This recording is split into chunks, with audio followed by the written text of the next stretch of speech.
Okay, hello everybody. It's Warlord stream part 4 of so let's just jump right into it here. Um let's see here. The Bolshevik coup in the Southern Urals had been had been weeks in the making. No sooner had the earliest wait, did we already read this? General Secretary, henceforth the competent authority in the area, which long ago had belonged to the Epimonious Anarchist Council, quickly endeared himself to the local population by overseeing the liquidation of Tabaritsky's regional capos.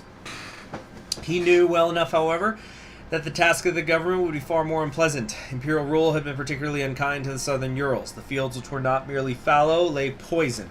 The factories, which had not been entirely stripped, had suffered some other form of ruination. Internal commerce was non-existent. An effective bureaucracy had never existed in the first place. Pervukin sighed. Hold on. Wait, we got a little issue here. Tickling of an issue. Okay. There we go. Save that. Okay. Looking at the map of the Southern Urals, kindly left the government house because of its deceased prior occupant. The General Secretary grimaced.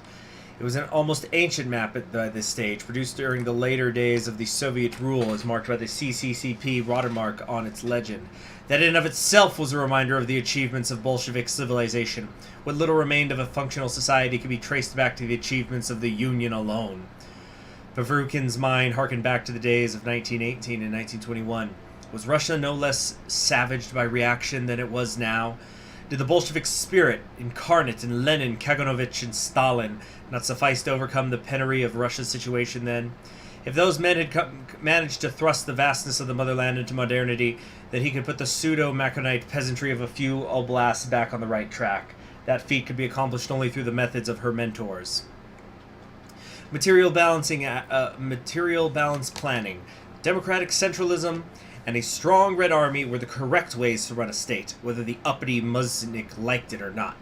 For their part, the anarchists should be content that after the demonstrated failure of their fantasy government, she was benevolent enough to allow their existence to be reflected in the country's new name. Revolutionary communes of Orenburg did have a nice appeal to them, after all, even if there were no communes. Democratic centralism plus an electric engineer equals communism. Does she have suspenders on over her jacket or her coat, whatever it is? Huh.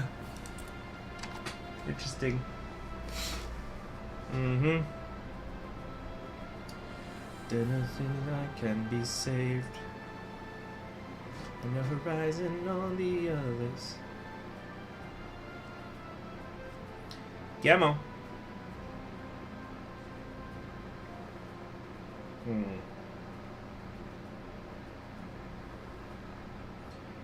It's what I live for. Well, it looks like the Imperial Airborne Brigades have won. All hope bleeds out. What remains is doubt. The 5th marks. The dire situation in Greater Orenburg had necessitated the revival of the term Spets, now applicable to the large number of former Ural League officers in the service of the Commune's Red Army. With political commissars by their side, a handful of poor slave...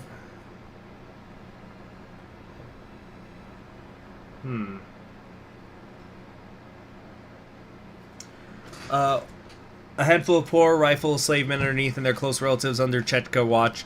These men became Berufkini's military backbone. Apart from the few raids by Cossack purifiers in the south, however, the Ural Red Army was more often preoccupied with the internal enemies of the revolution than those on the outside. Initially, this has taken to mean what few sympathizers the Tabaritsky regime had in Orenburg or what few local bourgeois organized to resist the expropriation of their factories. Nowadays, however, the term invariably described the anarchic peasantry.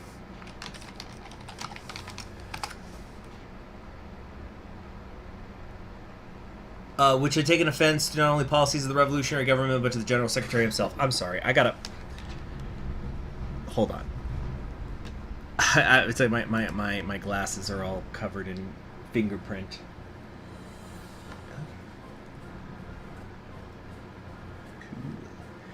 All right. All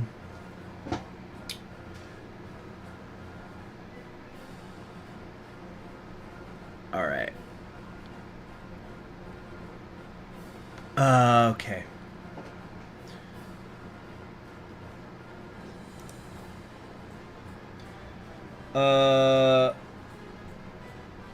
Okay.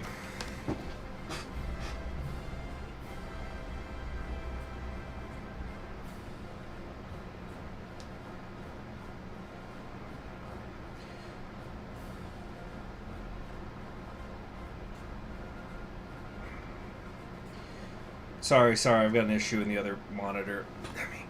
Give me a second. Give me a second. Hey there, Gluzman.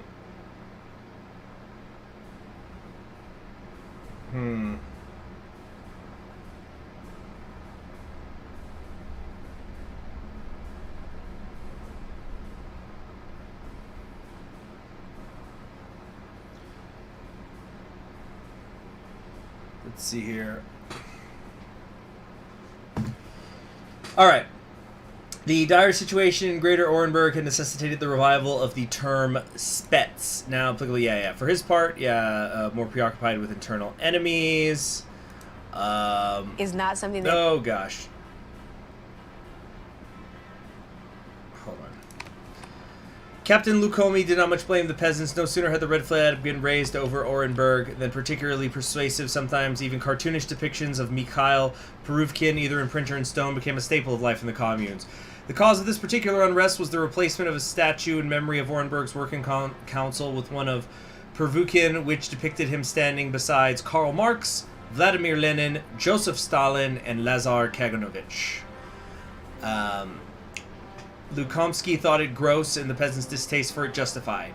But if his time in the Ural League's army had taught him anything, it was that orders were orders. Fire! The 36 Red Army men under his command opened fire on the Musik mob as it had now become customary. The cold, miserable winter weather made the scene even more dreadful. As Lukomsky struggled to clear his nose while kicking away the bodies of anarchists which had fallen at the side of the statue they had attempted to topple. From the particular homes of the godforsaken village, the political commissar and his chosen few brought back seized anarchist memorabilia to use as firewood. Black flags, deviationist literature, pornography. All these, it was decreed, should burn at the altar of the General Secretary, and so they did. If Lenin himself had to liquidate 20,000 anarchists, imagine what we must do. Okay, History with Rovers says, I've entered a world where anime and dead Russia can be together. Perfection. But a united Russia's better. Anime Alexi is love, Anime Alexi is life. Well, Anime Alexi, we already did that one some time ago, but yeah. She is still alive. She did beat the Burgundian person. Whose theme song we might play again if I get low energy. Somebody remind me to do that. But we're a little bit over 2/3 of the way there.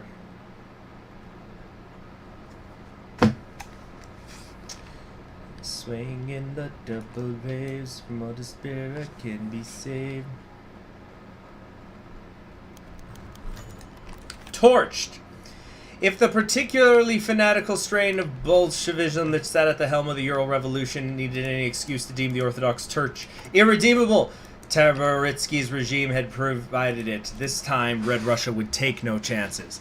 The Musik anarchists had been too weak, or perhaps too high on the opiate of gospel, to do what was necessary. That was not so with the NKVD, whose lists of clergymen, Tabaritsky or otherwise, had been steadily growing since the first few scraps of graffiti pinned kill lists redacted in the Bolsheviks' Ural hideouts. That's probably supposed to say reappeared. To Vasily Alexandrovich Petrov, the task was not particularly pleasant. Growing up during the first Warlord era, religion had been present in his homestead. Killing one's childhood is never easy. Nevertheless, the institution's collaboration with Tabaritsky condemned it even in Petrov's eyes, and so he led his dozen men into the temple, pushing away the few raggedly dressed priests who pleaded to prevent a ransacking. If only they'd fought this hard against Tabaritsky, Petrov's political officer let out a laugh as he demeaned a bearded man clinging onto a Bible. Most of the company laughed, ever so uneasily, with him as the butt of a Kalashnikov left the old man lying on the ground. The rest of the platoon outside the church fired off a warning round at the local rabble, which had not taken long to notice what the bonfire was being set up for. While some, it should be said, were apathetic to the forcible seizure of holy books, as they were, by this point, to almost anything, the majority of people attempted some form of protest. Petrov had orders to deal with those by shooting, but he chose a more sensible approach. Not like their protestations would change anything anyway. Light 'em up! We're in 1974. I wonder how McGovern is doing out there. About a little over a year and a half into his thing. Still got the American malaise. Doesn't seem doing that good. Oh, it's a very short tree. That's it? I guess it's like McNamara. The 6th Marks win. If Marks was so good, how come there's not a Marks 2? There's a Marks 5, brother. Counting costs. Okay, so hold on. Here's something funny. So you know how I was saying I'd never do anything with my Twitter, and I really should? I had it open on the other monitor from when I brought that up, and there was just an alert from the only news agency I follow on Twitter, and it's not even a news agency. It's just a silly account. It's called Breaking News, and so it says, "Ho, verdict expected shortly in U.S. murder trial of police officer over death of George Floyd. Forward our live page for updates," and then there's a surprise face like, whoa. Oh man, that's good shit. Anyway, enough of Twitter. Ila's hoe struck the soil, but it was sick. Oh, I love sick hoes. You know, they're worth the money. To breaking news. Yeah, it's called, the site is called, or the Twitter thing, it's at BBC Breaking. I made a joke thing about it a couple weeks ago or a couple months ago on my community tab. It's like, this is the only news agency on Twitter worth following. Breaking news. I think it's a bot. I don't even know if it's a person, but it's a funny bot. Alright. The hose struck the soil, but it was sick. He knew at the same time he wanted to pretend like the festering rot did not exist. Everyone else pretended, and everyone else knew, too. The dark clouds, a permanent testament to their faith, perhaps God's judgment to some, loomed over the collective farm almost every day. When he raised his hoe again and felt the poisoned earth, he breathed out something in annoyance, perhaps a curse word, he wasn't sure himself. Then, just as soon after he spoke, he heard the voice of Mikhail next to him amidst the many other farmers nearby. "Irritated, are you now, Ilya?" he asked. Ilya heard, but both men continued working, as stopping was not an option. "This is the sweat and blood," Mikhail took a short breath, "that will be necessary for the spirit of communism to return, you know." "Again with the revolution farce," Ilya sighed, and he could feel Mikhail become a little annoyed. He was a determined Bolshevik, that much Ilya knew, and when he found some satisfaction under Bukharin, he hated the communes, and then welcomed Pervukhin. "We're supposed to till this soil and make it edible in the span of 2 months. How in God's name are we supposed to do that?" "I can't say for sure, but a duty is a duty," Mikhail responded, voice ragged and determined. "I'll happily turn over my farmland to the government to do this.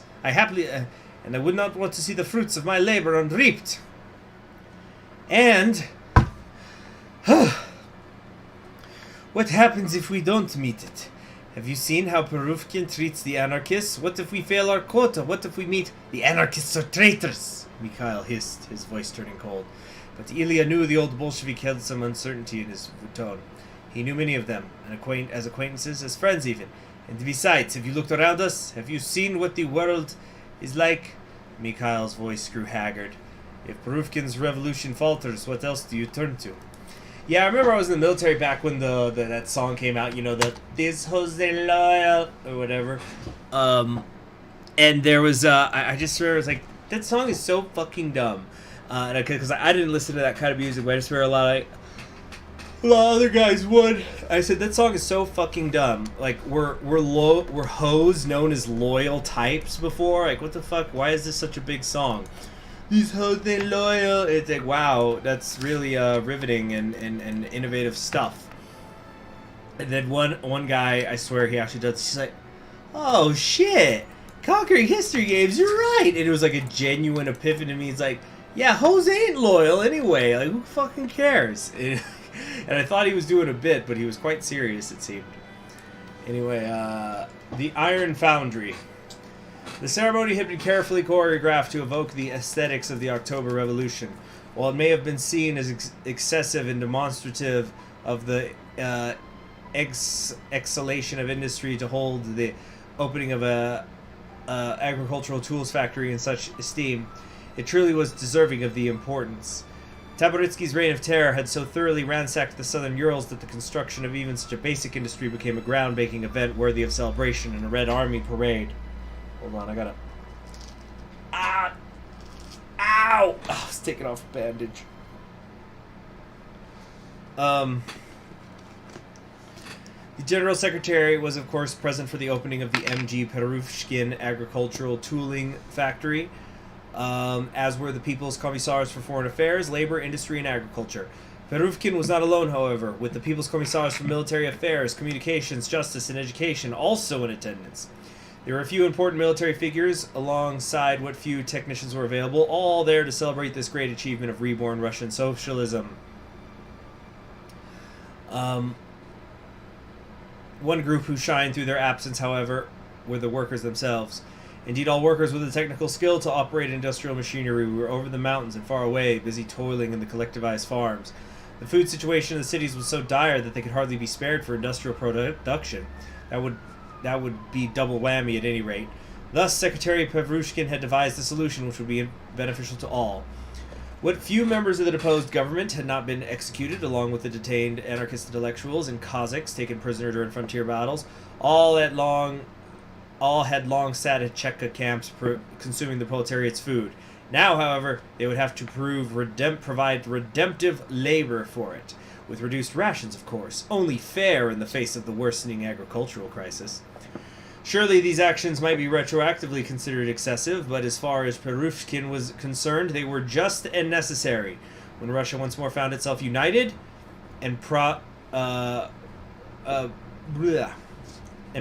under the Red Banner, it would be this factory they could change national redemption to. History will absolve me. Alright! Another one bites the dust. Now let's head over to the Ural Purification Zone. Highway to the Purification Zone. This is one of the Burgundians. Oh man, you know what that means, guys. Hold on. I need to pull up the thing. Where is the thing?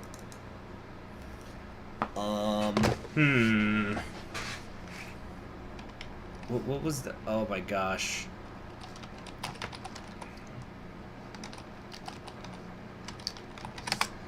Hold on. Oh my gosh, I'm trying to remember the name of the song. Okay, it was like anime. What was the name? You know what? I can pull up the link. I've got the link. Try to find the... I was trying to remember the name of it, but you know, the Burgundians. I know that it's not this one, but it's still fun. What the heck? Why can't I go into Discord?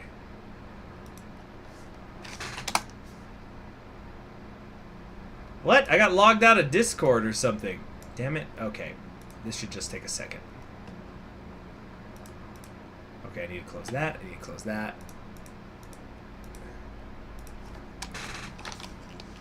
Hold on. Okay, you know what? I got a better idea.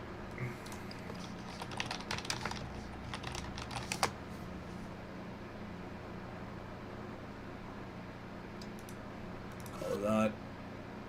Come on.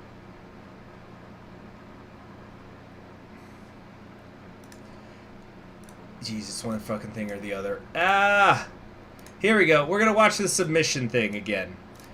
And I'll mute myself so I'm not laughing so hard.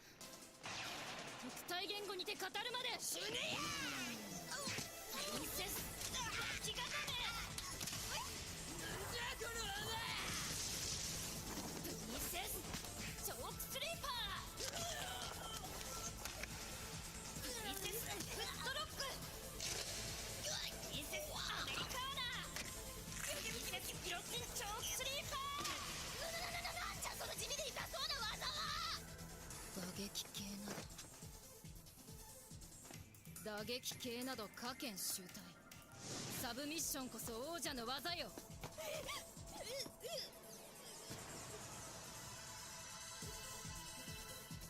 リンセスアキレス腱固め。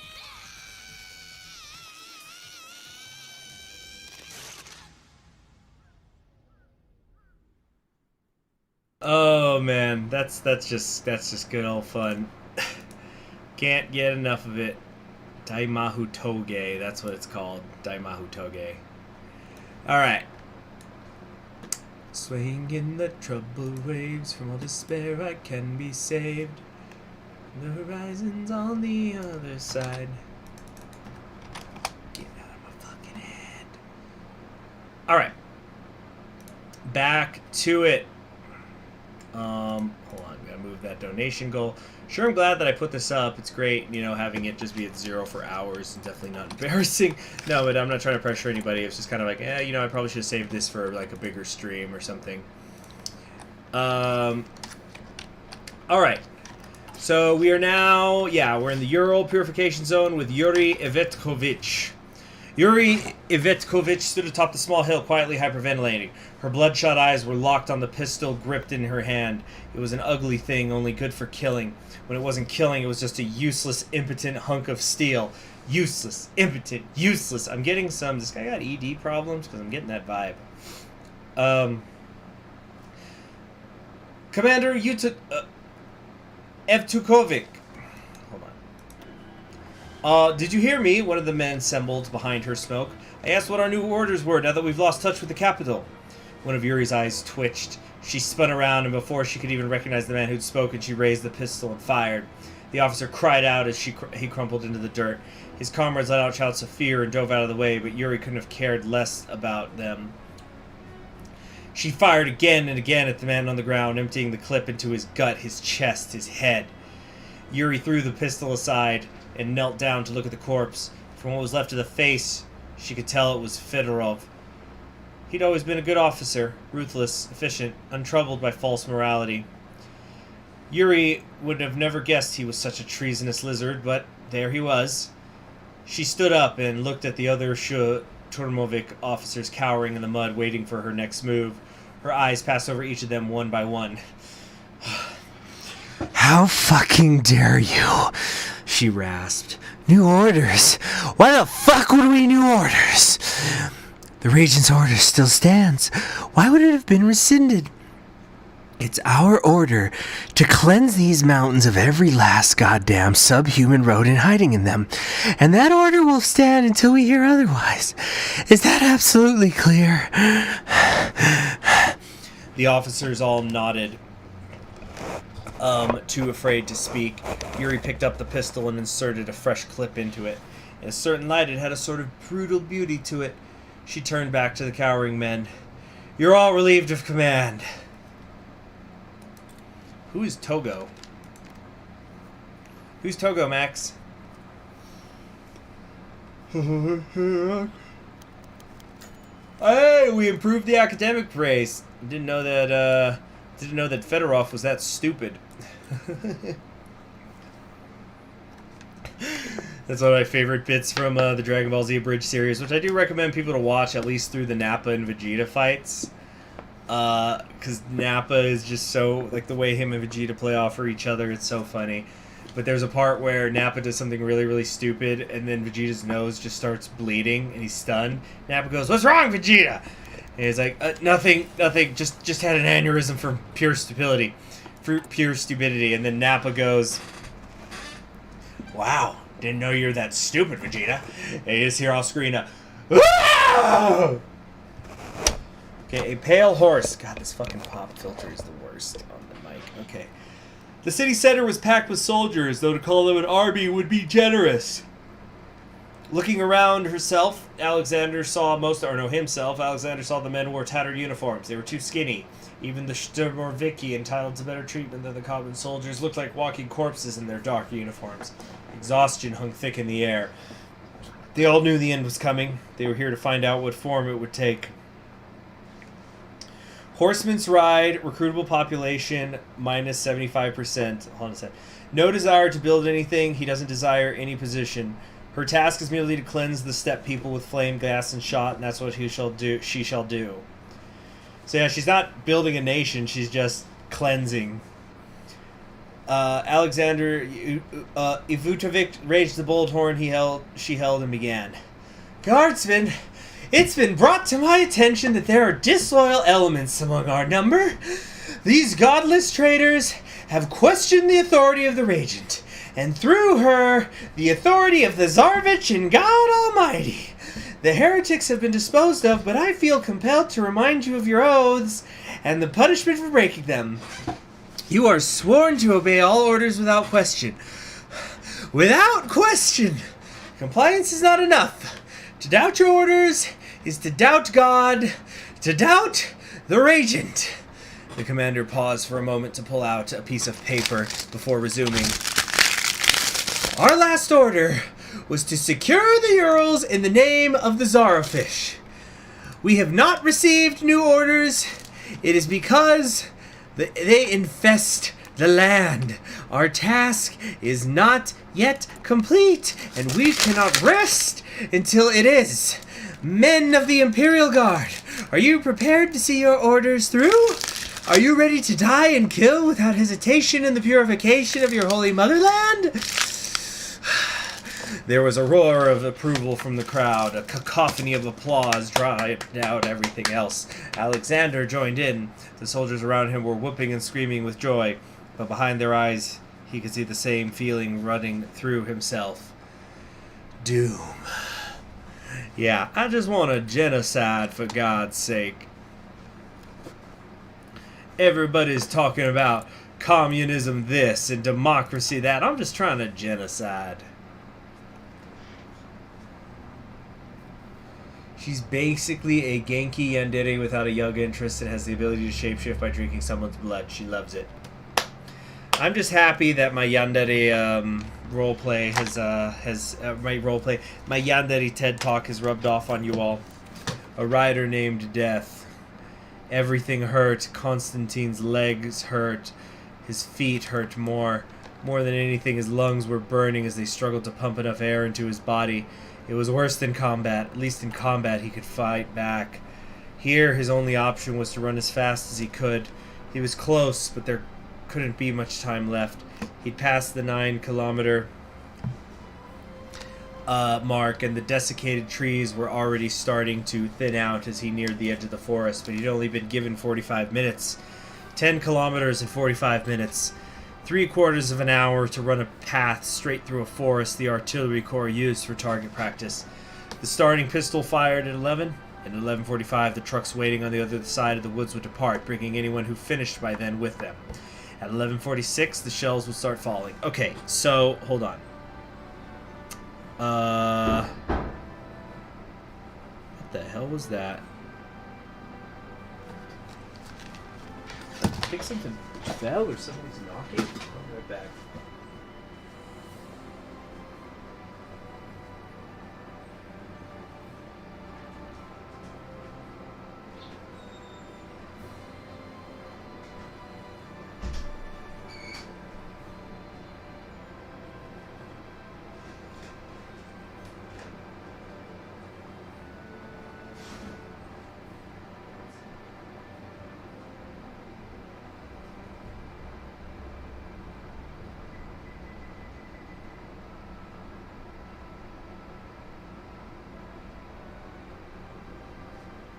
Okay, I guess I was just hearing things.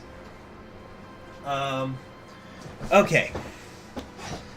So 10 kilometers, what's that, 6.1 miles or something? Hold on. Oh, it's been a little while. I think... I'm not actually sure. 10 kilo... Yeah, no, because it's... You heard that, right? There it was again. Like... Yeah. Hold on. What the fuck is that? Caesar, do you know? What's that noise?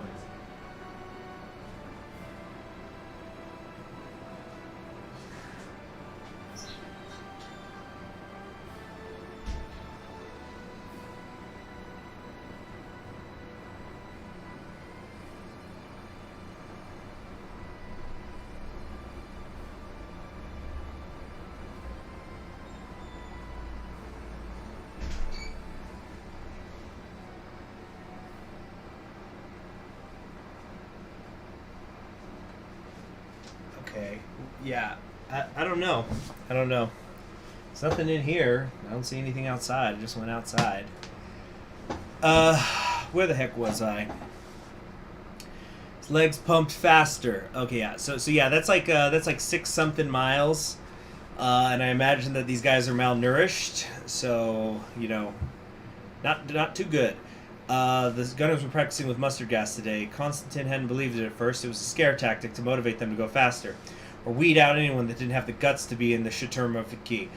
He'd been dispelled of that notion as soon as he got a good look at the forest.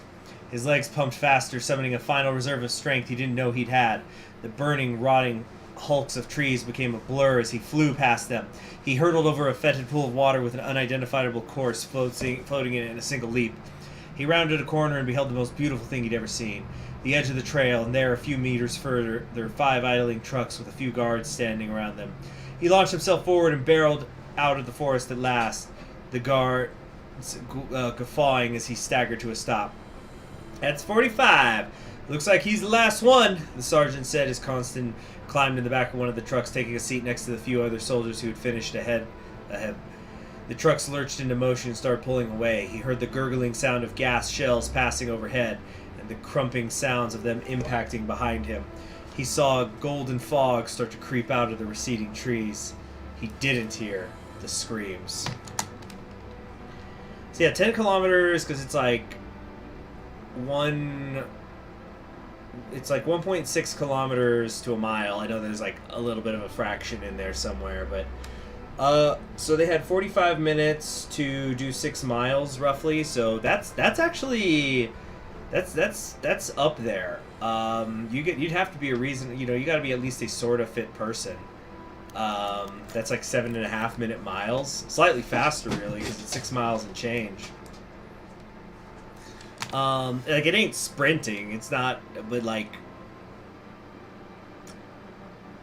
what does it take to pass your PT test in the Army? I'm trying to remember the numbers. I never went for the minimum, so I didn't know what they were. Oh well, whatever. Let's move on. Hold up. God damn it. Now something did fall over, but here in my freaking office. God, get distracted by everything. And then the beeper's gonna go off in the kitchen when I gotta turn that stew off. She disembarked from her command car and strode toward the circle of wagons. There were 23 in total, and behind them over 100 human mongrels.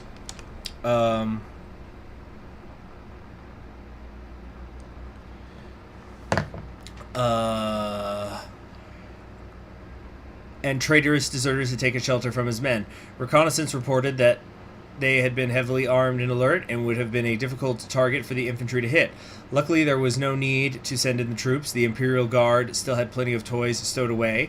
It didn't have to spend lives attacking these rodents in their burrow, not when a little white phosphorus would flush them out. The stench of garlic that phosphorus attacks always brought still hung in the air even hours later. As the commander of the Purification Stone stepped through the Okay, you know what? There's now 2 bangs. There must be something going on in another apartment. Now that I think about it, I did see some U-Haul boxes near one of my neighbors. Anyway, others huddled around each other in death in the last remnants of the degenerate families that had tried to flee his army. All were covered in the same burns that white phosphorus left, deep scorch marks covering the entire body. Skin so charred it became brittle, paper-like. Ivotokovic felt nauseous. He hated garlic. She hated garlic. She was looking at the remains of what had once been a baby cradled in its mother's arms when she noticed one of the Sturmovik officers approaching her. We've rounded up the survivors, ma'am. We've prepared to execute them now with your permission. Jesus. So loud.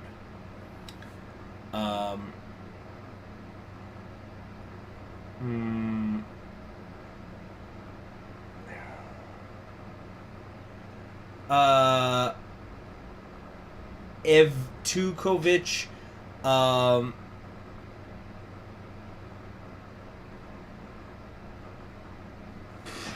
Evtukovich paused for a moment as though she were contemplating some profound statement before speaking. Hold off for now. Bring them back to the camp with us so we can get some use out of them. The officer snapped a smart salute and departed. Evtukovich turned back toward the body she'd been studying. It could have been more than a year old, such a little thing, and yet it threatened everything she was fighting for, everything she loved. There was no other choice. There was no other choice. I do what I must because I can. So, yeah, minorities have equal rights. Well, because you can't have state oppression or segregation because that would imply that your purification zone is a state at all, which it is not.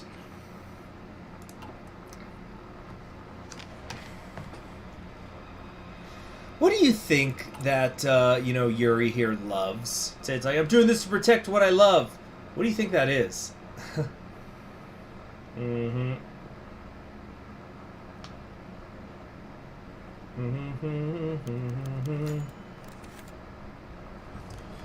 By sword, famine, and plague, Alexander found himself marching again, his rifle in hand and his comrades around him, moving in lockstep towards the center of the city. If anyone asked him how he got here, he could not have told them. Life hadn't made sense for weeks, maybe years.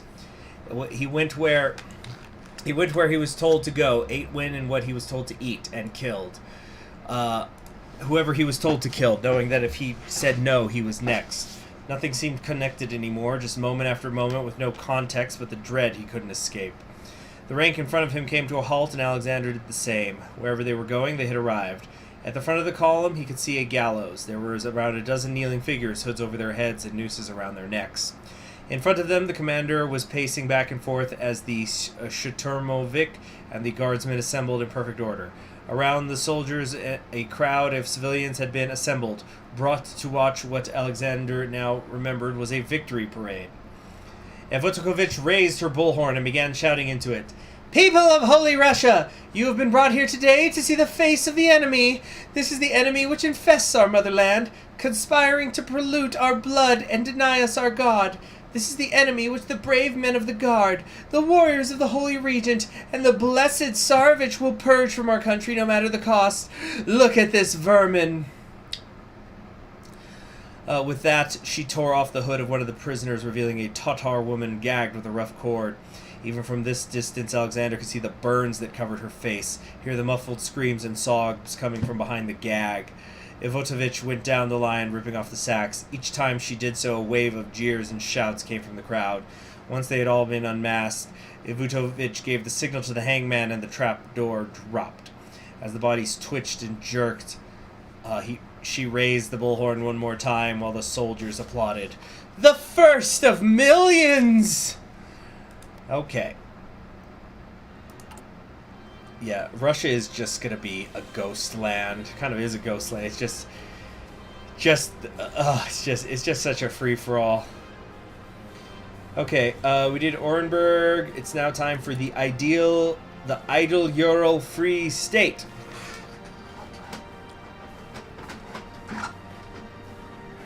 Right here, the Joint Council of Free Peoples, bitter survivors. Breakout! The Volga, Azure, and Serpentine, its august waters, its august waters, oh, hold on, I think, is that, yep, that's my kitchen alarm. I'll be right back. I just gotta turn off the soup I got going. Excuse me.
Hello, I'm back. Yeah, so I think it's my neighbors moving.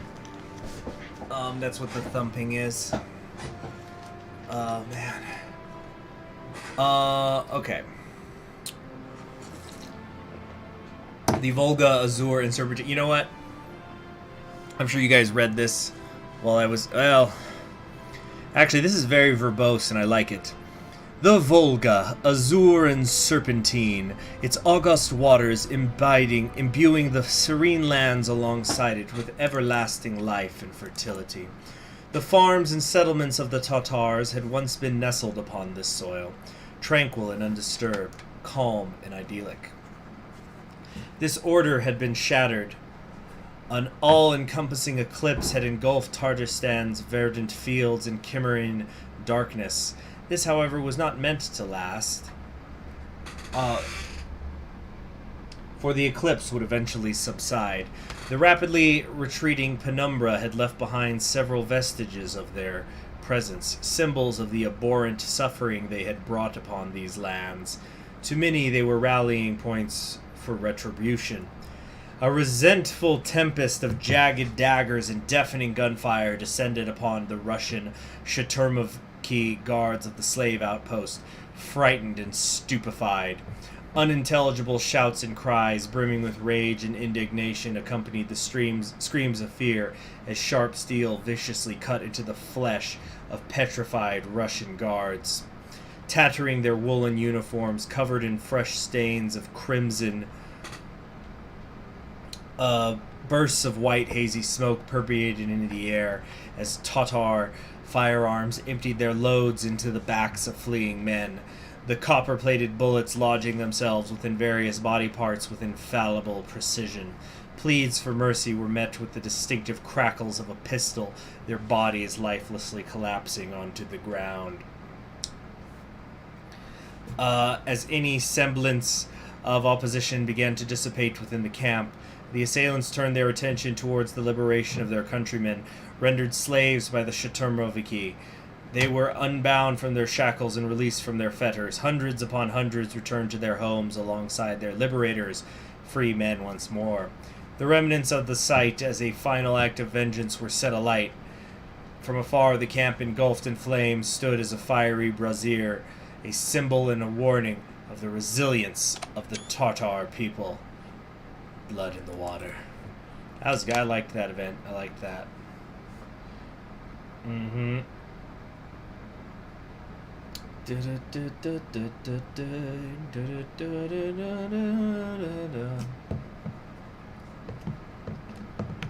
Alright, what's going on? How many more do we have after this? Like 3/4 of the way, so there's 1, 2, 3, 4, 5 after this. The hardest thing of all. The remnants of Kazan, smoldering and dilapidated, its streets, factories, and tenements reduced to nothing more than rubble. To many, the city resting upon the banks of the Volga, the city of opulent mosques and cathedrals alike, was now nothing more than an accumulation of ash and bricks designed to suffer through the centuries as a reminder of the tragedies that have befallen Russia. To others, however, it served as a rationale for perseverance, a reason to endure and rebuild, to emerge from the debris in glorious triumph and prosperity.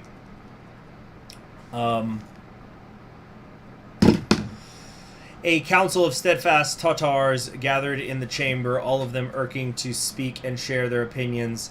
This was the governing body of the newly proclaimed ideal Ural Free State, an assembly comprised of people once oppressed. There's that thumping. It sounds like thunder each time. A reminder of the tragedies that have befallen Russia. Within minutes, the council was in fury to debate expulsion. These men have brought up enough suffering upon our people. Allowing them to remain would be a travesty. If we expel them, we would repeat the methods. The discordant discussion proceeded for hours. No common consensus was reached. The Russians of Kazan would be allowed to remain for all. The mercy that mercy I to others show, that mercy show to me.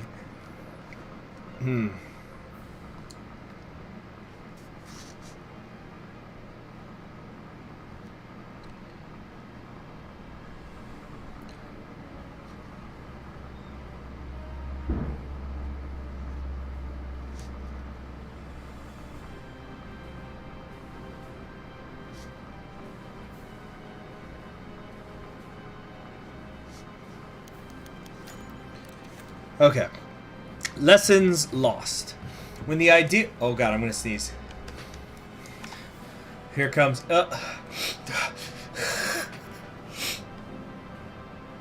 Okay.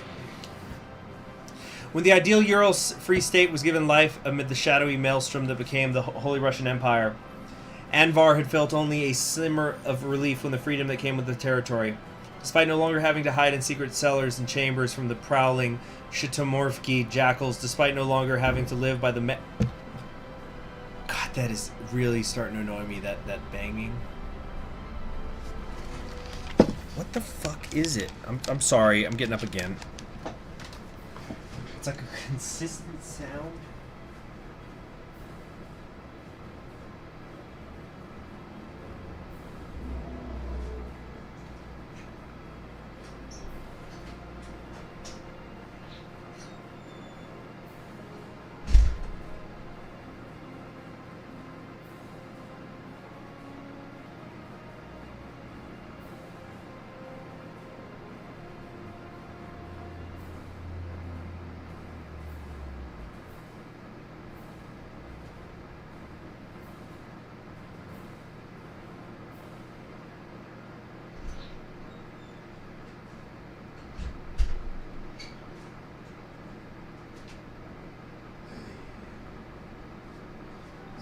Sorry. I don't know. I don't know what it is. It's getting on my nerves. Okay. Thankfully, some of the most important knowledge that had been preserved in his aging mind, but he was just one literate man amidst a sea of broken, illiterate souls. Within the village he called home. Most of his words barely had any understanding to the basic history of the Tatar, barely adjusted to the general teachings. To make it worse, almost all of his peers were survivors of those horrid death camps, their minds forever hijacked by the ghastly sights they had witnessed within those fenced compounds of misery and agony.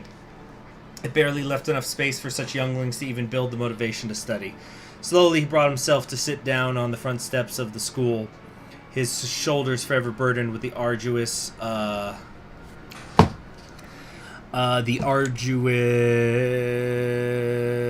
task of salvaging a history torn into shreds and cast to the winds of fate.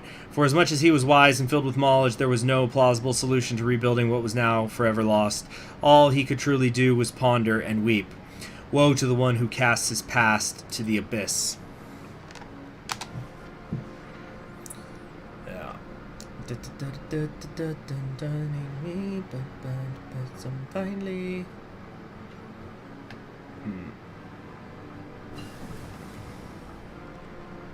Oh, it didn't say it was a live stream? Okay, sure.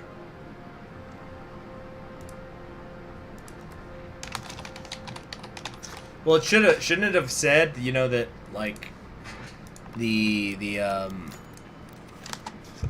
there be the live button in the corner or whatever? Night terrors. With a start, Aaliyah woke, gasping for breath as though she had forgotten how to breathe. She looked around her, but found only the familiarly unfamiliar people who shared the communal housing with her. Only one of a number of similar places for those with no family, no home to return. There was no Shurtomovki to be seen, and yet they could not be unseen.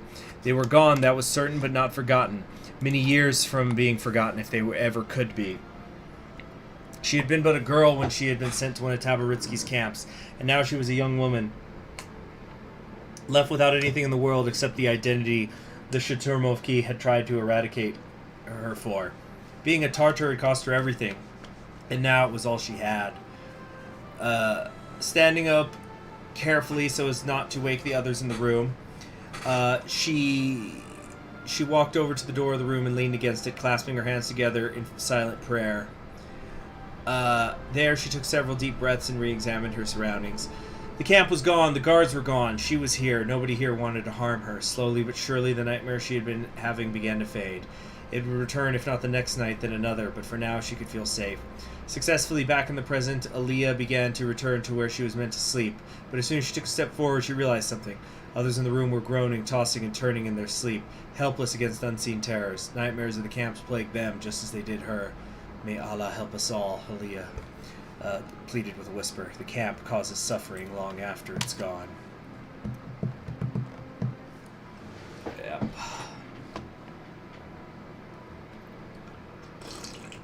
Hmm? Okay.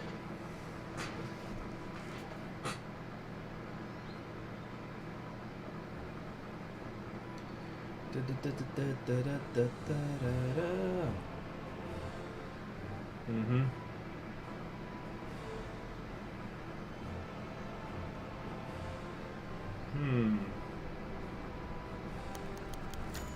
War of Vengeance.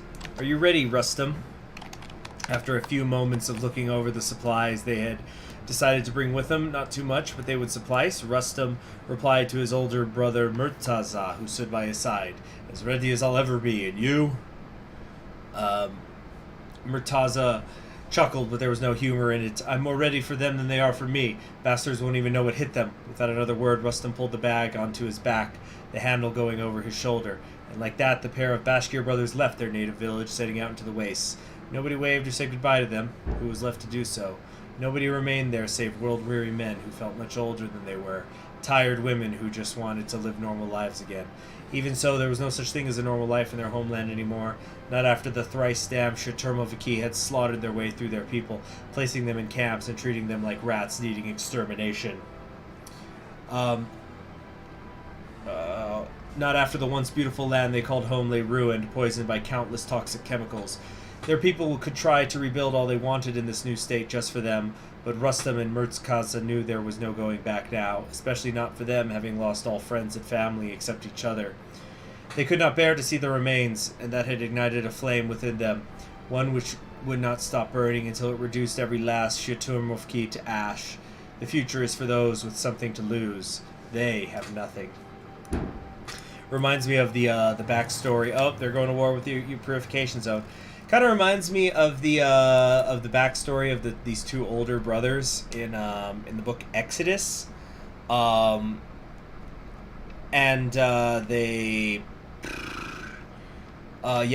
were like, they lived in Russia's Pale, and then they lose their whole family, and so then they decide to literally walk to Palestine, just the two of them. Okay. Next up, we've got the Autonomous Soviet Liberation Army.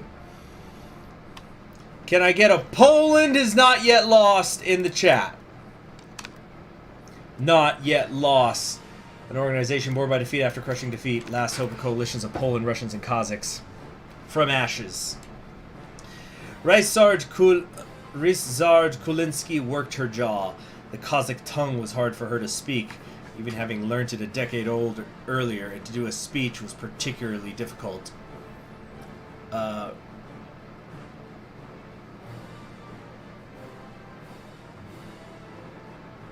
What? I don't get it, Masky. Comrades! She began, having said the entire speech twice before in Russian and Polish, helped him feel in his head for the right Kazakh words to use, though he doubted his grasp of the tongue was about to win any ovations from those listening over the radio. It is with great pleasure that I can say the last bastion of the mad regent's butchers in these lands have been brought to justice by your revolutionary brethren and the Autonomous Soviet Liberation Army. Okay, well, so I got quite the opposite of Poland is not yet lost in the chat. Got people saying Poland is not a real nation. Okay. The many peoples of this land have struggled for decades against fascist tyranny, and that struggle is something we shall endeavor to continue to the utmost. Yet I am here not to talk of that struggle just at the moment. I am here to tell you that there is much work to do before that moment will arrive. The day when the red banner of socialism shall fly from Lisbon to Vladivostok awaits us yet. But first, comrades, we must rebuild our homes. We must bury those lost, and we must create a future for our children. The speech continued long after that, of course, but those few sentences were what stuck in the minds of the Kazakhs who listened in. Although the Poles' grasp of the language was nominal, something about what he had said struck a light of hope in their thoughts. For the first time in years, men and women went to sleep not afraid of what the dark night outside held. The beginning of something new, with a half-life of something dead.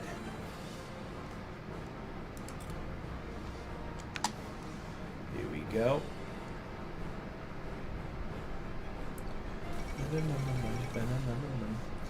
Nice, yeah, I really like this portrait. That's a great one.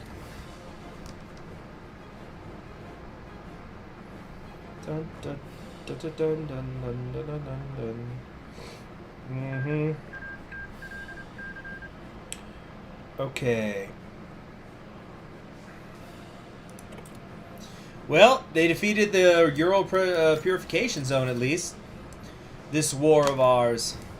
Ivan supposed he was surprised it had taken a week for the first armed standoff to break out. Refugees had poured into the rebuilt town of Zanalakala, burnt to the ground by the Regent's men. But with the ASLA in control now, people felt it safe to return to the urban zones, safe enough that a town once barely holding 5,000 people hosted nearly 12,000 refugees amidst the ruins and the new surrounding tent city. Some were Poles who'd fled from first the fascists and then some of the Mad Regent's last targets. Many were Russians, fled from the same but hated by Pole and Cossack alike for being perceived as getting off lightly. The Cossacks were smaller in number so far north in the ASLA to begin with, but the Mad Regent's efforts had reduced that number even further. You just don't understand this game.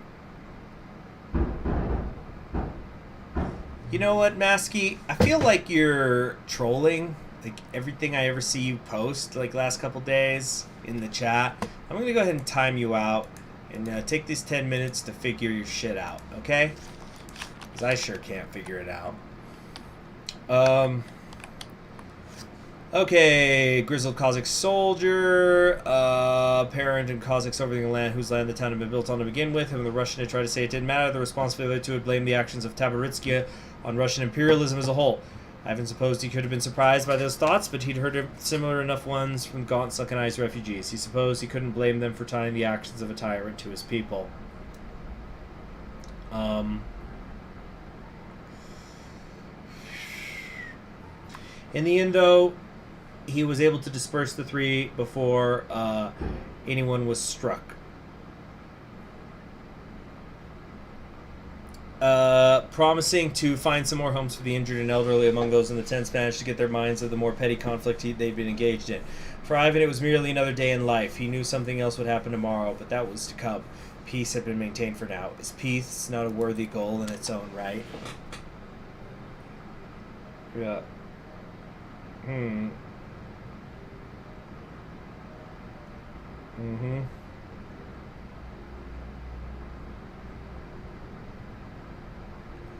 Mm-hmm.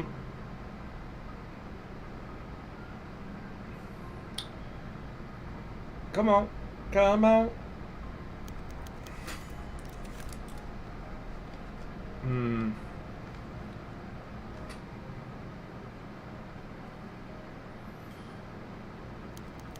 Black clouds. Bullets and mortar shells whizzed through the air as the vanguard of the Purification Committee's troops finally caught up with the tail end of the refugee column. AM wasn't so unlucky as to be amongst those poor souls, but she nonetheless clutched her children even tighter towards her body as the wagon they were in trundled on.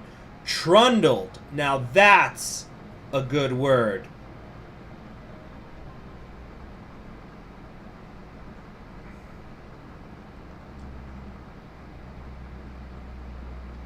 Okay.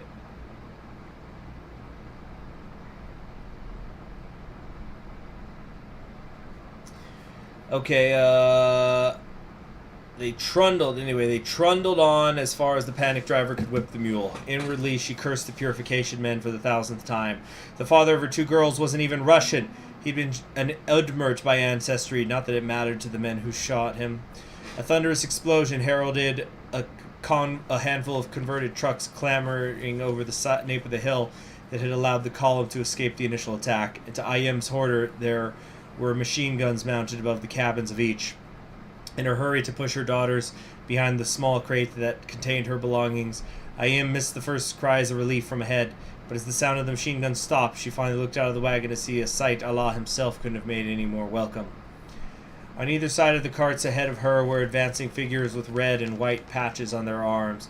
Soldiers, but not shooting at her.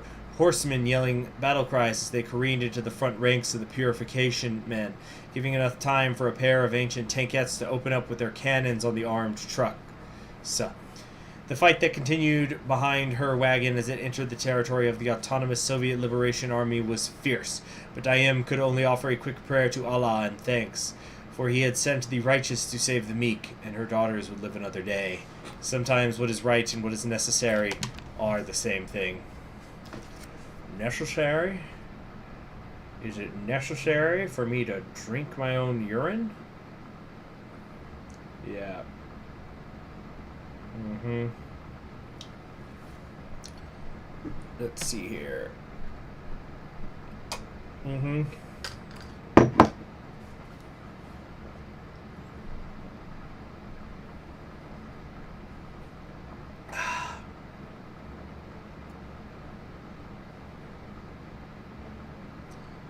Mm-hmm. Come on, there we go.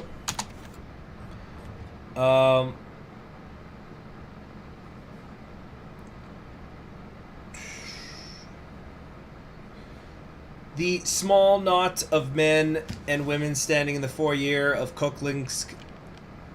Oh. Oh, hello there, Caden Montes. Oh. Thank you very much. Wow, that woke me up. The return to monkey quiz, but oh, thank you. Oh gosh, that perked me up. Okay, hold on. I need to update the goal now. So I think I have to, yeah, because the Streamlabs thing is weird now. So I think I have to hit end goal, and then there it is. Yeah. So the return to monkey thing is for a prehistory game that's kind of new, and so it's a little pricier. And I've heard mixed reviews on it, so I just decided, okay, here's what we'll do. We'll make it a donation goal. If we hit it, then I'll play the game. Okay, cool. So return to monkey. It should have the, yep, there it is.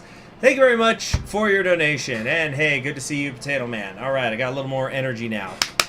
Freedom's price. So let's read this, and then I'm going to go get a bowl of that soup I made. The small knot of men and women standing in the foyer of Kuklinski's residence glanced around in surprise at the relatively Spartan nature of the domicile.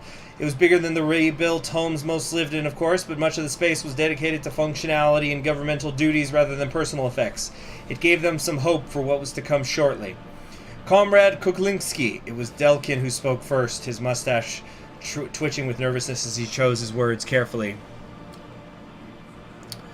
It's not very good, said Socialist. Yeah, I know. Actually, I think I saw your review on that game. Yeah. Well, we'll see. I think it could at least be entertaining if I do it as a live stream series. So we'll see. Like I said, I'm on the fence about it. So, you know, I'm letting the people decide. The next words, Delkin, yeah, give the victories of the ASLA over the last of the region's nearby police forces after all. There's no reason for continued restriction of political expression. The next words Delkin might have been about to give voice to died in his mouth as Kuklinski simply raised a hand to indicate silence. I'm afraid that would be impossible, Comrade Delkin. The dangers have not yet passed, and we are surrounded by those who might seek to undermine the revolution again. Was there anything else? Half a dozen voices rose to object. Delkin's not among them. For a few moments, Kuklinski evidently considered trying to answer them before sighing and ordering her guards to dismiss them from the room. There was much work to be done, after all, and the revolution did not wait for reactionary objections. Freedom from tyranny must be protected by not allowing tyranny to rise once more. Okay, so I'm gonna now go get a bowl of soup real quick. Hey there, Caesar. We're getting there, Caesar. We're getting there.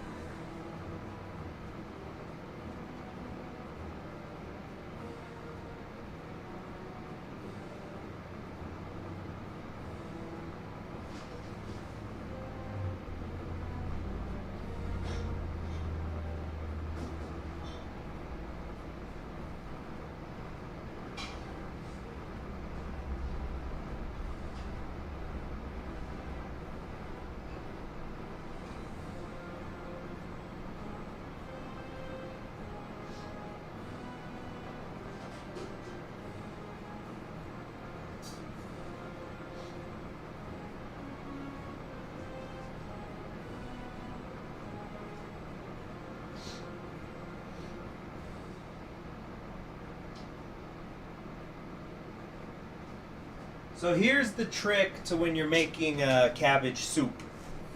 After you make it, you get a little bit, you pour yourself your bowl, and you get your spoon, and you open up some apple cider vinegar, which is what I'm doing now. You pour a spoonful of it in there, put that in the bowl. I actually am going to do 2. You got 2 spoonfuls of apple cider vinegar. It just seems to activate a lot more of the smell, brings out more flavor, and vinegar is just awesome. Okay.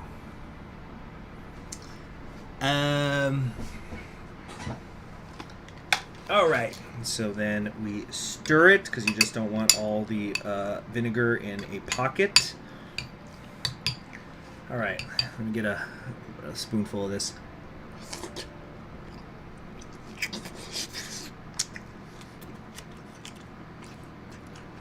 Mm-hmm.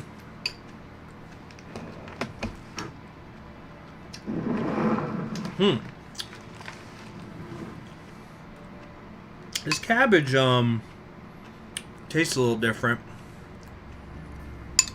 Like it not rotten, but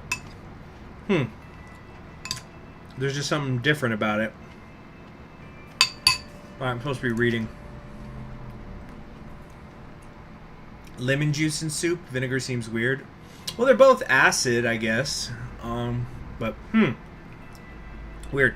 Now I got a bunch of cabbage recently because it was on a crazy sale. It was like 2 cabbage. I think they were doing like 2 cabbages for $1 at the market I go to. I don't know if there was just a harvest or what. Do we already go through New Tomsk? Oh yeah, that was like 2 live streams ago.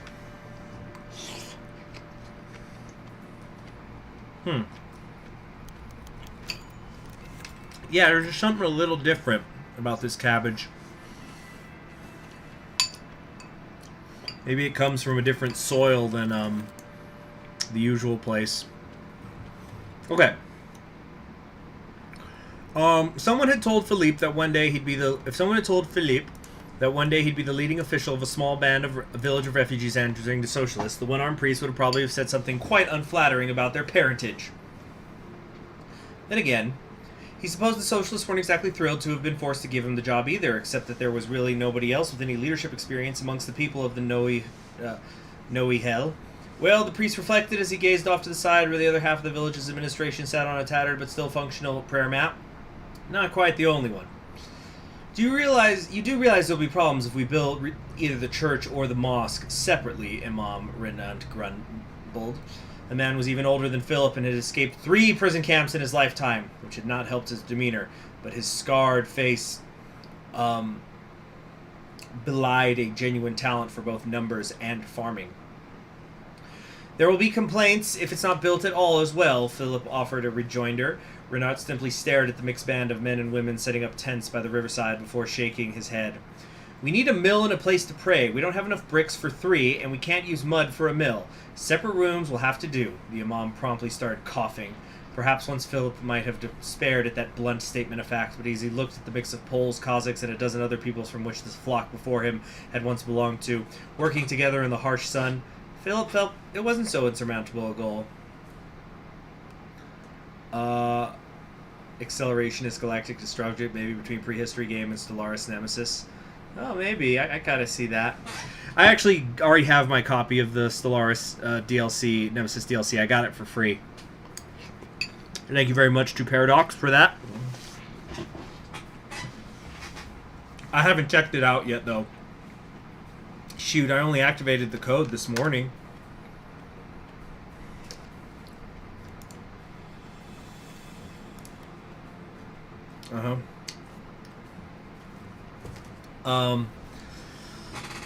I think we can manage that, he said to his friend as he got up from his seat. The day was young yet after all, and there was work to be done. Not everything need be fought over. Okay, next one is the Christian Republic of Samara.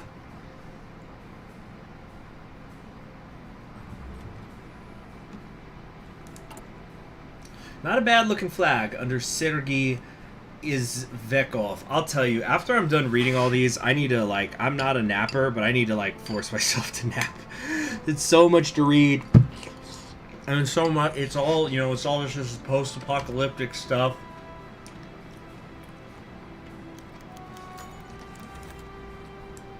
Okay. Samara. Excuse me. Samara lay well within the grasp of the Regent, and apathy infected every rotten crevice therein. The mottled apartment complexes gazed over the people eking out an existence. Hold on. It's a naughty run. What do you guys say next? What? Kind of naughty nun. Oh, naughty nun. I thought, how's she naughty? Oh, you can see her shoulders. Okay.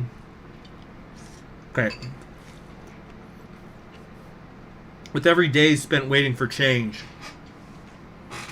Russia's will decayed, its spirit abolished in favor of heresy. Such was the fate. Such was the fate of the people of Samara. Victims of apathy, soldiers of sloth. Russian spirit was born anew, and in a sense, it repeated. When clergymen gave sermons to their people, the people listened. The word of the Lord had returned to Russia, expunged too long by insanity. When what few Catholics of Russia flocked to the city, apathy began its own death. Its inevitable supernova showering the city in determination. When the people took up arms in the name of liberation, apathy's death was ensured and the city was showered in fire and lead. Any word of the ROA? Metropolitan... Yeah, man, my viewership is going up. I guess it's people not wanting to... They're trying to get away from everybody talking about the trial.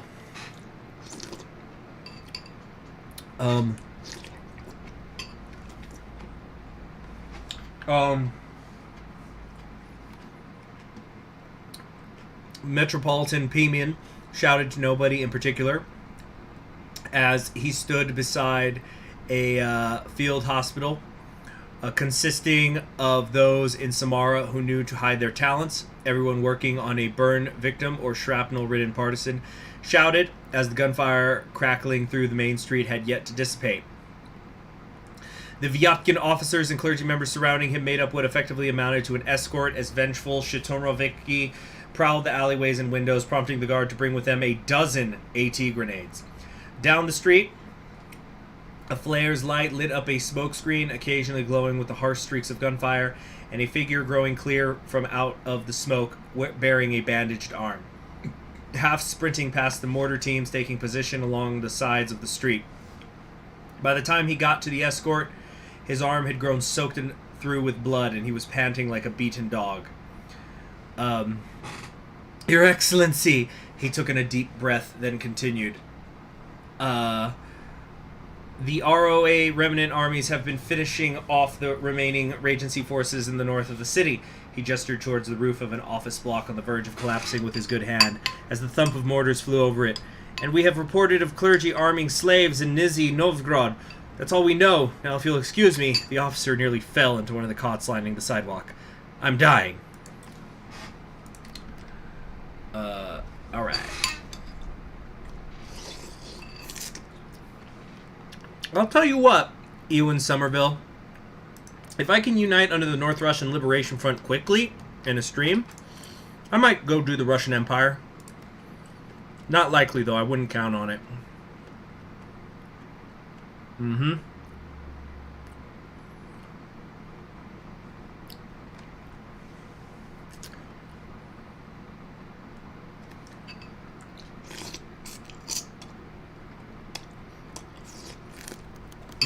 Soup ASMR. Okay. Fuck me, how are there so many people still in Russia? Frederick looked to his desk and felt like he was going to be sick. Coffee ran out long ago, and his collection of tea bags now rotting in his waste bin was allowing for a disgusting manifestation of his worth ethic to take shape within the confinement of his trivial workspace. That's deep. Where's the music? There we go.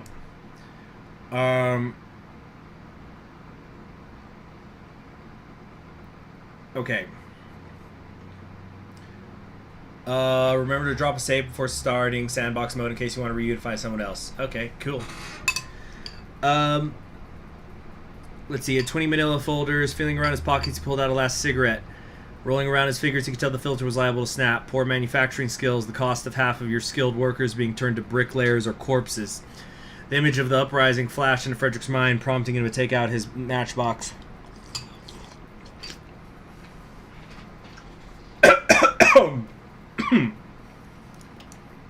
I'm listening to the TMO music mod right now. Or at least I'm trying to. It's very quiet right now. But you see? Last Waltz of Europe. Okay. That was better. Now he could really think. Let's see here.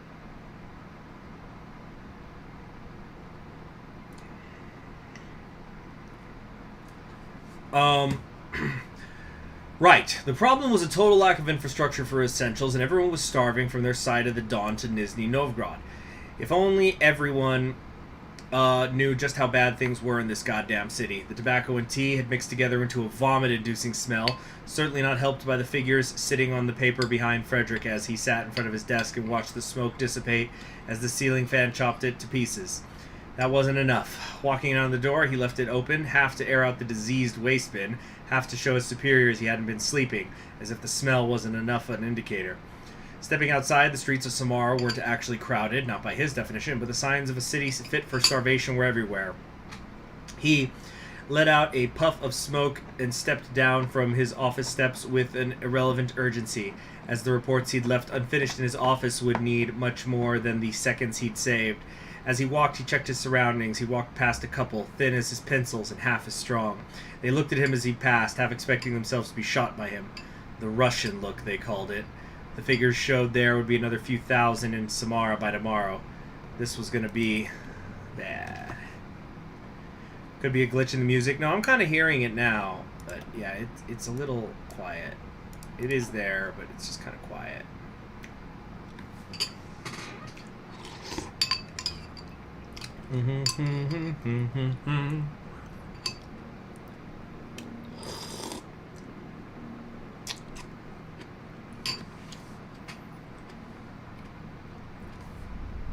All right.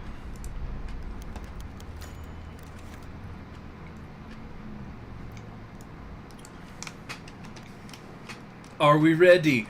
Grandmaster Pimen looked up from the paper sitting between himself and the small crowd. Vladimir Bayersky, the last ROA general, half asleep, gestured to the paper script in front of both of them. The hall the meeting was taking place in was a relic of Taboritsky's exploits, redecorated to abolish the vile memories of the unspeakably horrific character. The mural to the Tsarovich, a symbol of the horrific actions taken in her name, was repainted with the dull yellows and reds into a scene of the heavens. Though with the scheme adorning the wall, it was hard to associate the scene with anything but the land below their feet. The swastikas hanging from the walls were burnt and candles were lit in the name of a new age. The Grandmaster looked to his surrounding accomplices, a half-dozen civilian governors, the general, all standing around each other in equally stoic hope and total impatience. This little ceremony was a luxury they could hardly afford, and yet here they were, standing around the Republic's soon-to-be constitution. The right to vote was the first, an obvious pick, since authority was established in Samara. The right to pray was, again, inherent. The power to conscript any one citizen into the armed forces was an unpopular decree, but still one many saw as essential. So the list went, and by the time the last rights and responsibilities were uttered, all signed the piece of paper along the dotted line and returned to their duties. How could they not when crime and homelessness were skyrocketing?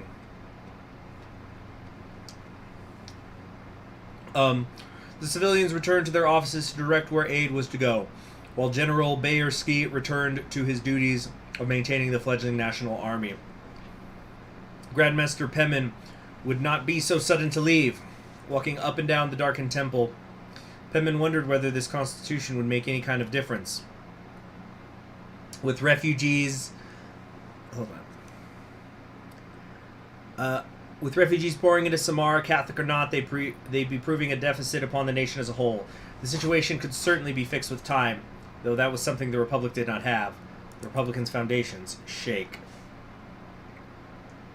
Yep.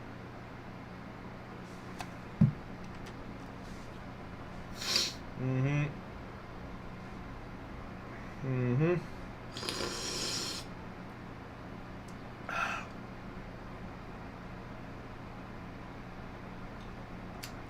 Mm-hmm.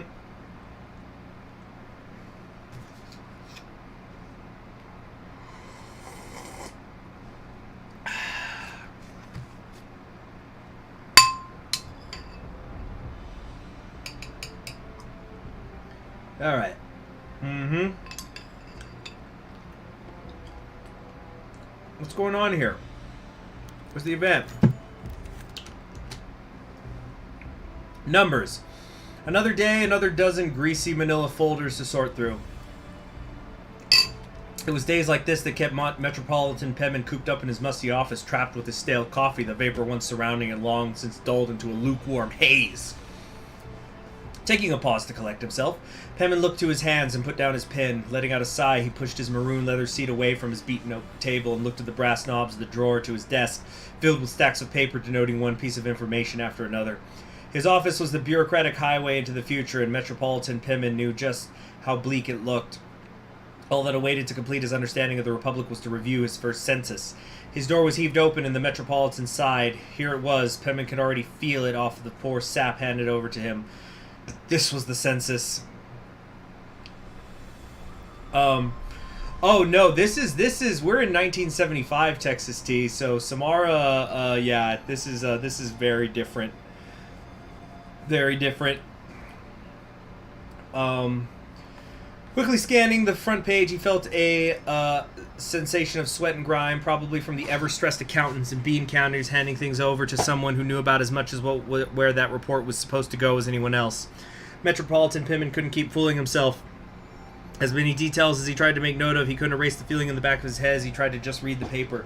He refocused his eyes over the ink and read. What the aides heard was not precisely describable, only really identifiable through what it must be doing to the office they're in.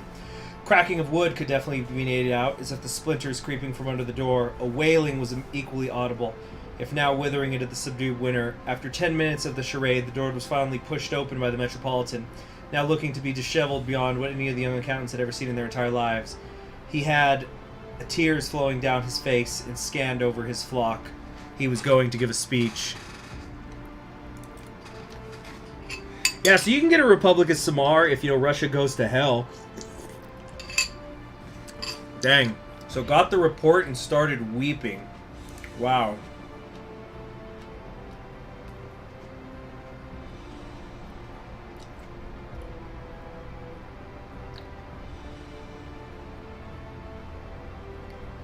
Alright.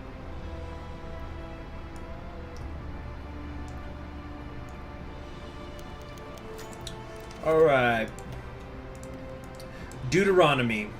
They were lined up like bottles on a fence as though it was target practice, and Metropolitan Pemin almost wished that were the case, as from his sight overlooking the sprawling city square, packed with citizens. However, the only soldiers in sight were those keeping the jeering crowd back from the spies bound and gagged atop the stage, 4 nooses staring at them from across the unsteady planks.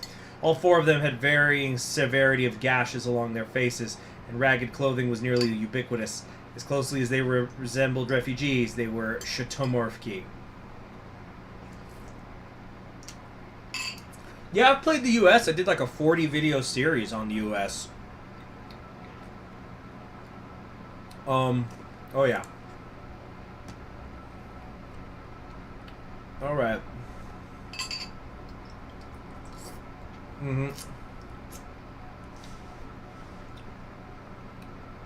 Okay.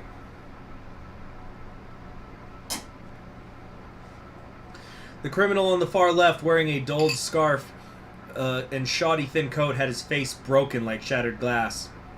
The thinner second thug from the left apparently surrendered at the first opportunity and begged all the way to Samara for food. If only he knew how bad things had gotten in this city.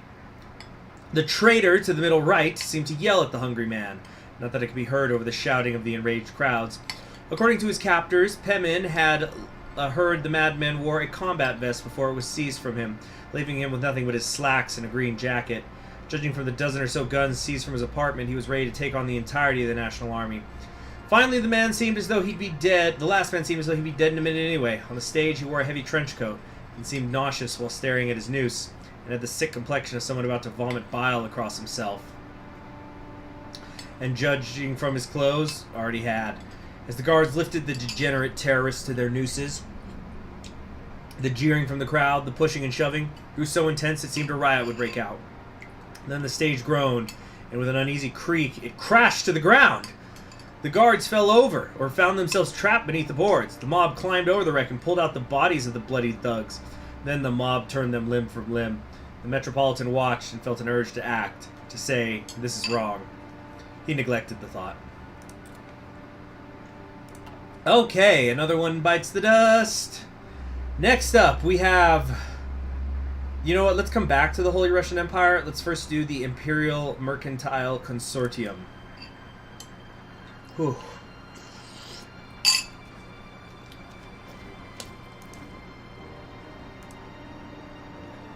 Alright.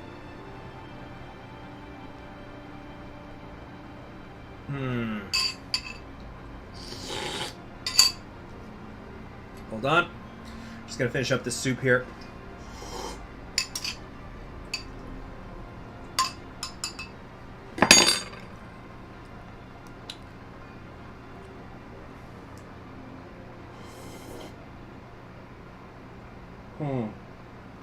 Maybe not. Woo! Gets really thick at the bottom, you know?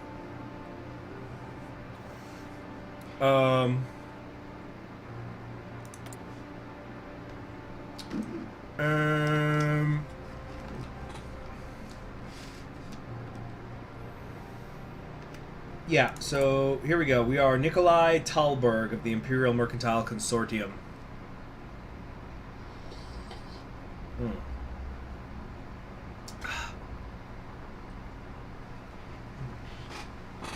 Okay, done with the soup. Ah, filling. The root of all evil. Forced into the rock below, alone in a sea of cathedral factories and guard towers, stood the offices of the Kostroma Armament Society, under the high patronage of His Imperial Majesty, soon to be renamed Kostroma Armaments.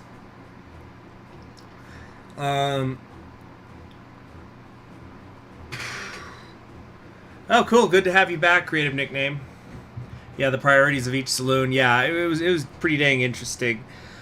I actually was wanting to do a Tomsk campaign for the Central Siberian one that got voted on, but I ended up changing my mind because I want to really research more on the various leaders, so we could have a really good time going over their history in the pre-recorded. So it's probably going to be the Siberian Black Army I do instead, and then I'll probably do Tomsk when I get back from hiatus or something. In the first hours of the morning, a cabal of the Regency's industrial leaders entered meeting room 25 of the top floor of the Kostroma office. Look beyond this window, see what the Regent's given us. It approaches greatness. A legion of chairs began to turn, but no one said a word. I see efficiencies and errors, mistakes that allowed his dream to crumble, mistakes that brought us here, mistakes we shall not repeat. Is this the Rick and Morty scene with the evil Morty? From behind the President's frail form, billows of smoke spilled from 1,000 wicked smokestacks as the Imperial Mercantile Consortium rose like a revenant from Russia's poisoned dirt. If you would open your folders... Yeah. The evil Morty speech. Epic for the win. Corporate pillars. State-private ruled apparatus. Sure.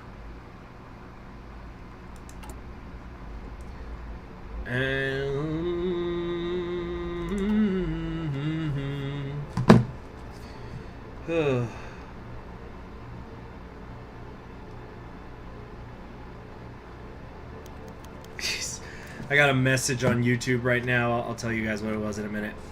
There was no such thing as booming business in the remnants of the Regency, but the Consortium had at least hoped to construct a pale facsimile as in Central Africa years before.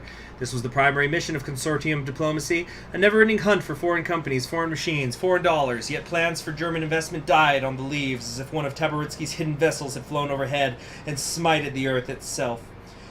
If only there were less ideologues on company boards, men who depended on feeble Uterbitch fears to sleep at night. No, it's not going to be a live stream for the Black Army. It's going to be pre-recorded. Those men, the so-called thinkers of the boardroom, always balked at the Consortium. When they saw the pictures of the massive cathedral smeared with filth and packed with broken beings, they were afraid. Despite every inclination, their minds couldn't help but focus on the faces of the workers, smeared with sweat and grime, wincing in anguish or hanging in defeat. A face which could be German. Hey, Bad Beast Yeti. After the slideshow, when the slim and upright Consortium representative walked to the head of the boardroom, the ideologues would silently beg for a justification, a reason, something to make it all okay, and the representative, unaware of this primal terror, would say nothing. But occasionally a man of action, of discipline, would stare at the production line and not see a line of broken figures crackling and bending in endless toil. All he would focus on, all he could focus on, were the well-made, well-priced products between their hands. And that man would make all the difference. Yeah, I gotta take a nap after this. I'm not even tired and I need to take a nap, you know? Oh yeah, but the message I got on YouTube, someone just posted on my Suit Best Africa video, which I posted in June 2019. Still waiting for episode 2, man. Yeah. Hey, Matt B. City. What's going on with the money bar? Oh, if I hit that goal, then I'm gonna pick up Ancestors. That Ancestors: A Humankind Odyssey. It's this thing where it's a game where it's like sort of survival mode and it's in prehistory and you work your way through as a clan of apes evolving into humans. It seems pretty interesting, but I've heard very mixed reviews.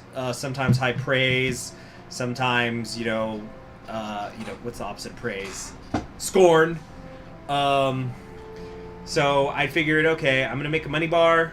And if people want me to return to Monkey, we'll play that. If not, I'll do something else. Not a problem. Nikolai Talberg was aware of every error. The nervous shake of his assistant as he opened a pilfered bottle of wine, the mild flicker in the lights, the flecks of dirt that stained Talberg's suit, the clutter on his desk, and the papers in the corners of his office. If he hadn't been awake so long, he would have been in a nightmare. His body demanded sleep. He had been up for far too long for his age. But this would work. The chairman was certain of it. This was the deal the Consortium had been waiting for. Even a week ago, German investment seemed like a dream. Even Talberg was surprised when he heard a mega corporation was interested in an offer. When she heard, now two representatives stood in front of her desk, eyeing every detail and passing notes. Talberg raised her glass.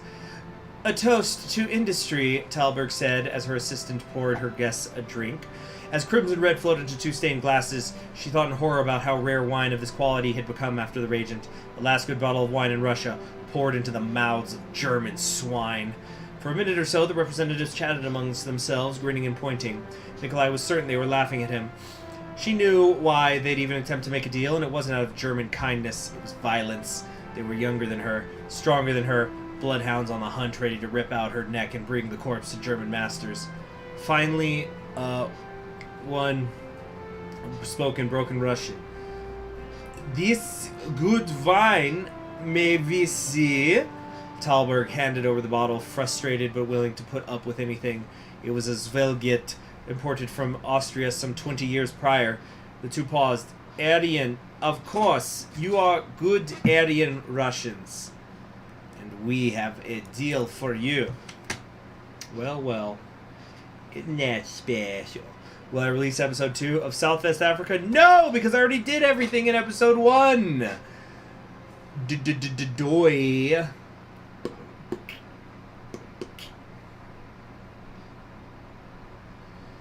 You better believe it's true. No, I do.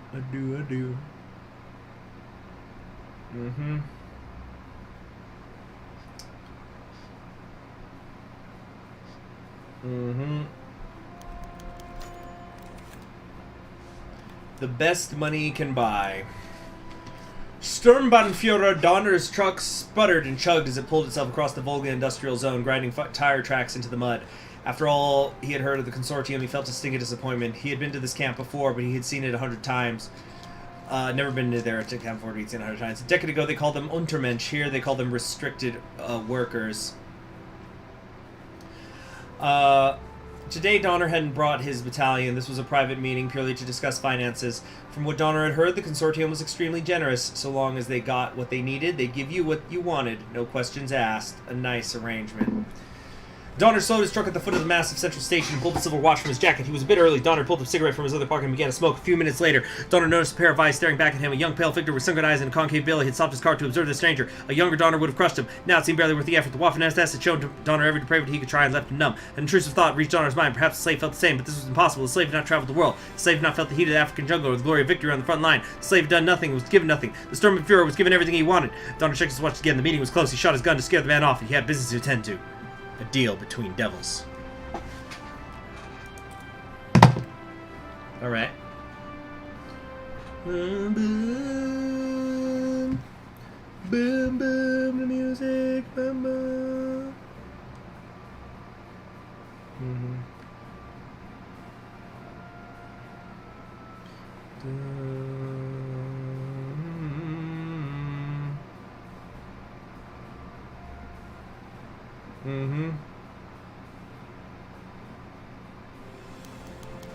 Okay. The Eye of a Needle. Feels like you're watching at 2 times speed. Yeah. You know, because I'm feeling like a rap god. Let's see how fast I can go with this verbose stuff. Alcohol pooled in Artemov's stomach, the remnants of a night of celebration. A year earlier, the man was a low-level employee ready for the slaughter, just a step above the swine who toiled in Consortium factories. Now he was a corporate liaison to the Gorkum Gypsum facility. Only a corporate formality brought Artemov to these dingy tunnels. The mandated tour led by the foreman and a pack of guards, but shining gypsum trapped within the tunnel walls made Artemov slip away from his handlers and peer to the tunnels. Gypsum made him lose his way. Beautiful, Artemov said to himself, staring at the web of gems above him. God, I never knew the Consortium made something so fucking beautiful. Artemov began to chuckle at the thought, his face glazed in a foolish grin. From deep in the darkness, another voice turned. Was something else there?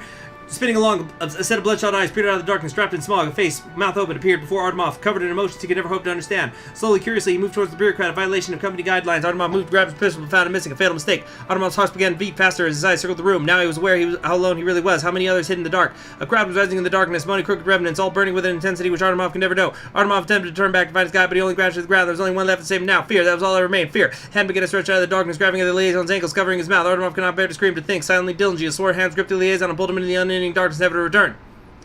We are trapped in the belly of this horrible machine.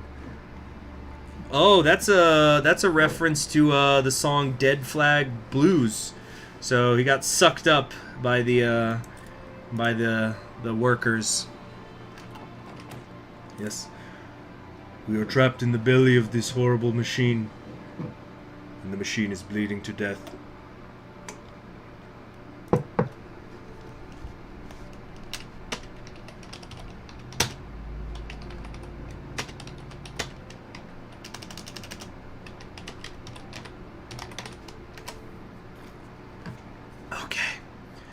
Now, we'll do the Holy Russian Empire next. Larionov. I'm the references master. Oh, thank you. Well, you know, they're the ones who wrote it. I'm just happy that I'm able to see it. But it's important to engage with the text, with anything. It's like I'm sick of people who say, because I rewatched Gunbuster the other day, like a week ago or whatever. So fucking good. 6-episode anime. You know, it's free on YouTube. Absolutely, you should watch it. And it's so good, but there's people who go like, oh, I don't know, it's something about robots, and then there's like boobs or something. I don't know, I didn't pay attention. And it's like, there is no fucking way you actually finished that anime. You watched the first episode, and then you started watching the second episode, and you got to the scene where the women are all taking a bath together. And then you're just like, this is just fan service. I'm not going to watch it because I'm cultured.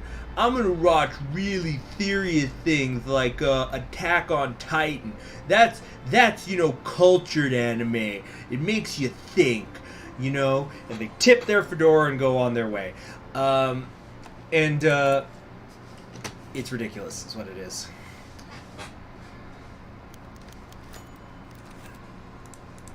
Alright, the definition of insanity. Viktor Lenernov was getting old. She could feel it in the creak of her bones as she got up from her bed, and the supreme effort that accompanied tasks that were done without thought some ages ago, when she was younger and wiser. Her current predicament certainly did not aid matters. The old, everyday administration of what little remained under her control was proving to be a gargantuan task.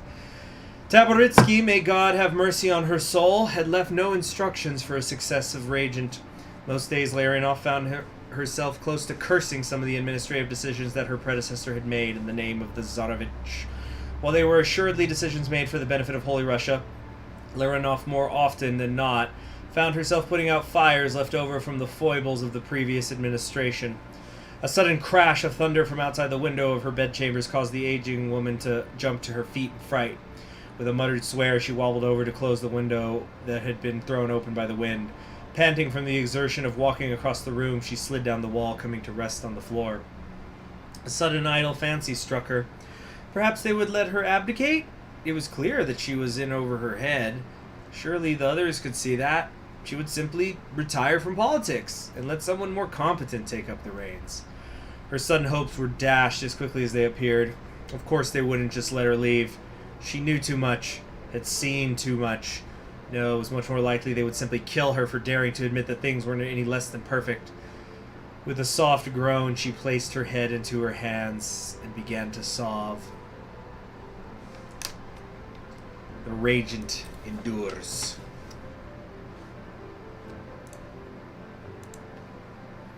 Mm-hmm.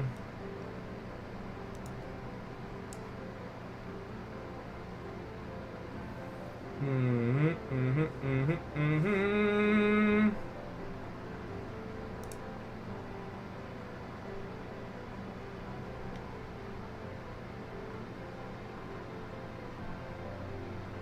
What's going on? What's going on? A castle of snow. Did you hear about what happened to border post 052B? 052B? Valery Oglevich set down his spoon with a sigh. Though his status as a captain of the Shurtumokov allowed him the privilege of eating in the officers' mess, he tended to take his meals alongside his men. It was something he figured was good for morale, and he truly did care about them. The downside, of course, was that he really got to eat his food in peace. Andreev, you know what the regent says about gossip, he responded. Andreev was a good boy, really. Earnest in a way that a lot of new recruits weren't, and halfway competent with a rifle. Valery had noticed a general decline in the competence of the new faces in his regiment. Some tried and just couldn't hack it, though he could tell that many more were in it simply for a paycheck and a warm bed. He missed the old days where they fought for the preservation of the Russian race. Andreev's face fell, flushing a bit at the chastisement. Idle gossip is the tool of the devil. I know, but this is too big not to tell, he said. Olev told me he heard the entire outpost got wiped out by partisans. What? Valery asked, incredulity plain in his voice. It's true, the entire garrison there is just gone, almost to the man. This never would have happened under Taboritsky, but now that Larionov is in charge...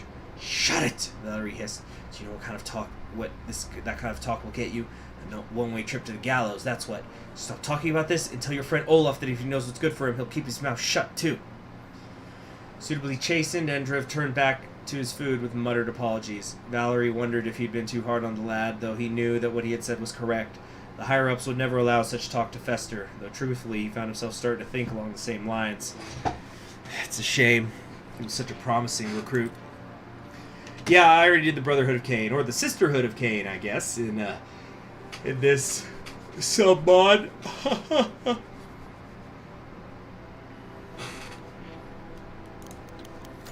Black market available. Mm-hmm. You would better believe it's true.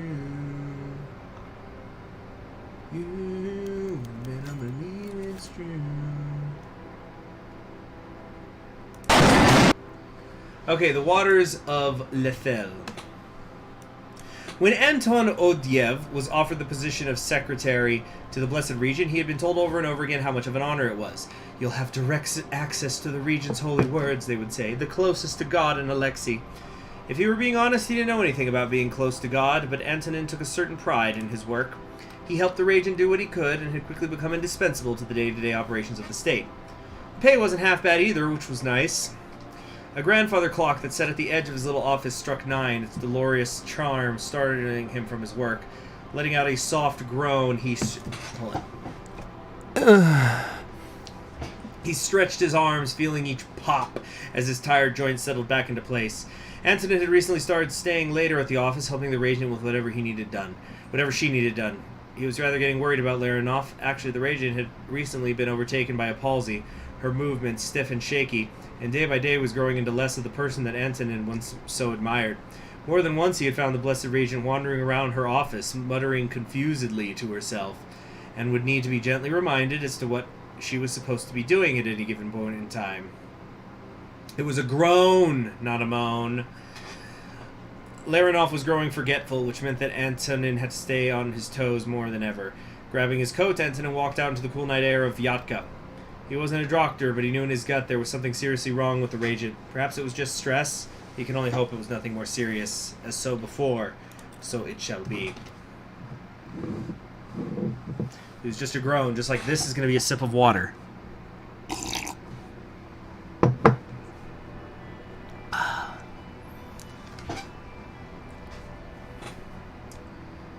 Do do do do do do do do. Mhm. Mhm.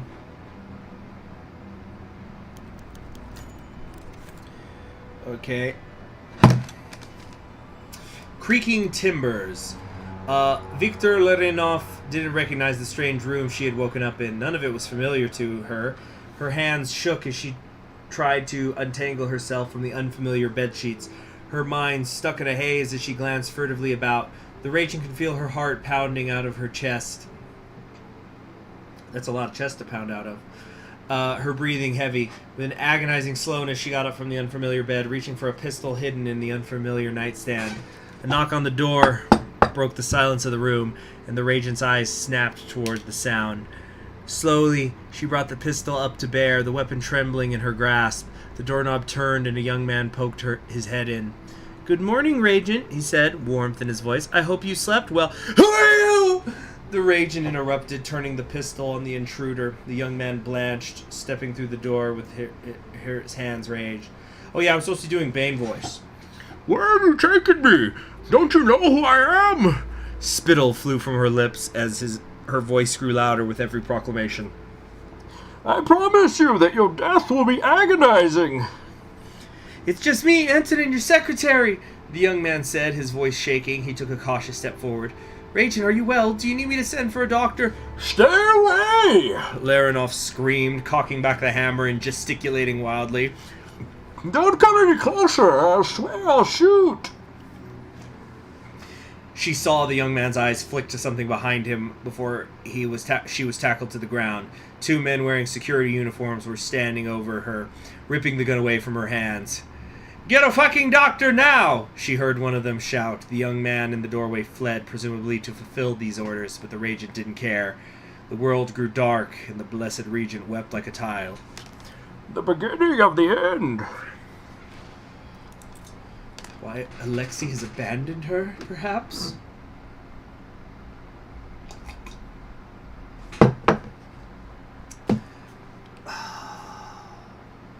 Hey, child labor is illegal.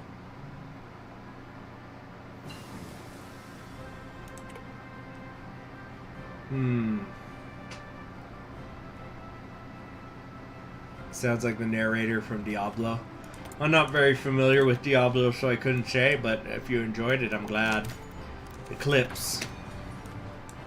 The grim look on the face of the doctor told Antonin all he needed to know about the prognosis of the Blessed Regent. It had taken no small amount of time to find a doctor after what had been referred to in hushed whispers around the palace as, quote, the incident. Most doctors had fled Vyatka some time ago, and only the bravest, or perhaps the most foolish, remained. "There's not much more I could do," the doctor said, his voice tired. He had been in the room with the Regent for some time. "She's comfortable, I could say that much." "Do you know why it happened?" Antonin pleaded. The doctor shrugged. "Could be anything. Stress from overwork, dementia. Doesn't really matter. All that matters is that she's confined to her bed. She won't be able to govern, of course. Of course, the secretary replied, "Thank you, Doctor." Antonin nodded to two of the Shaturmovki posted along the wall, and they grabbed the doctor by the arms and escorted him from the room. The doctor would be killed, of course. It would never do for the people to learn that a second regent had gone the same way as the first. With the room now empty, Antonin walked over to his desk, sinking into the chair with a sigh. He wasn't stupid. He knew that what happened to the doctor would soon happen to him. He was nobody important, just a secretary who knew too much. He would meet his end the minute the rest of the ministers learned about what happened. Unless a sudden thought struck her. Antonin's a girl now, I've decided. Her eyes shot open. Did the ministers have to know? It wouldn't be that unusual for the regent to become suddenly reclusive. Secrecy was quite common in the Empire, after all. And she could forge all the signatures necessary. Antonin's mind was a blur. She let out an almost panicked laugh at the thought. It could work. It would work. It had to work. There was much to be done. What was once changeable is now set in stone. Of what was gleaming with possibilities, none remain. We can only move on and let fate dictate the rest. One more to go! Oh, we're almost there. Oh.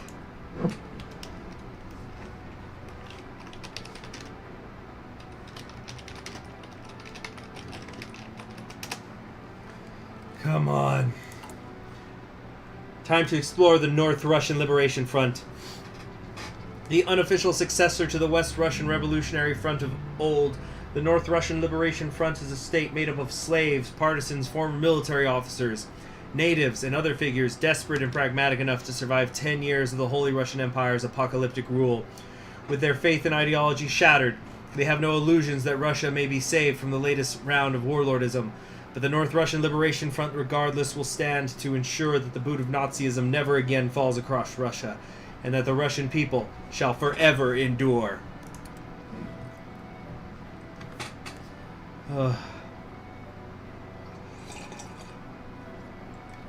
One warlord more! So the leader is Alexander Altunin. As the West Russian Revolution... we'll read her thing later. Let's just go. So this is basically Batov 2.0, where it's like the Red Army's in charge, but they're technically not communists. It'll be fixed up soon enough. Fallen Angels. You know what? Let's read Alexander's thing. It's Clara! As the West Russian Revolutionary Front collapsed around her, Alexander Terenievich Altunin shouldered the crushing weight of defeat once more. A war hero during the West Russian War, she was known for coordinating logistics to the front and protecting refugee convoys during the darkest period of the war. She played a similarly important role during the brief resurgence of the front in its bid to reunify Russia, but as defeat swept over Altunin and her comrades once more, she was spared the fate of death. Fleeing to the far north and living in an obscure fishing village, she survived the nightmare. When Taboritsky died, Altunin, crippled by survivor's guilt, stepped forth.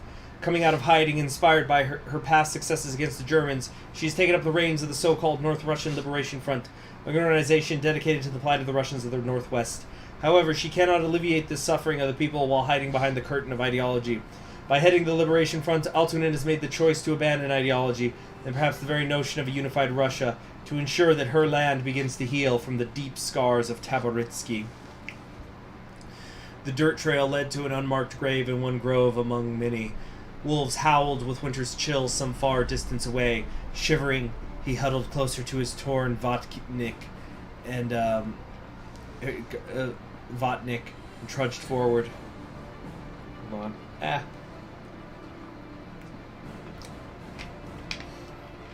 Nature had long reclaimed the grave for its disuse.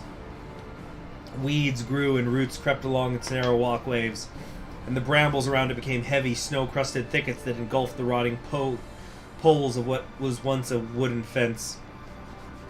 Concrete and rusted rebar jutted from the clearing's centerpiece, a small mound inscribed with stones.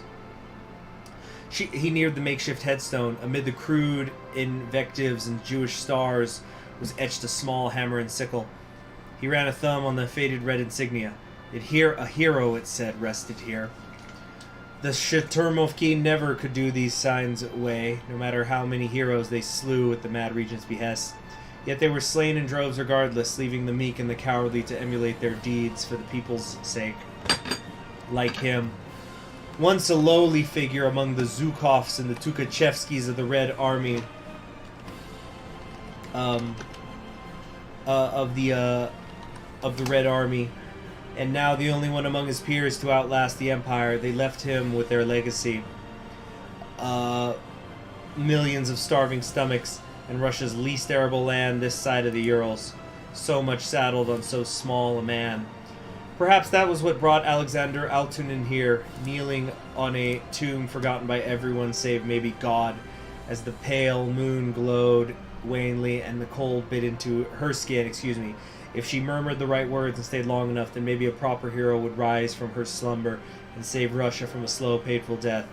Yet Klement Voroshilov slumbers still, unheeding. So that was the person who was in charge of the West Russian Revolutionary Front at the, at the start of the main game. You better believe it's true. You know that I do. Oh, shoot. What is that? Oh, no, it's just a border war.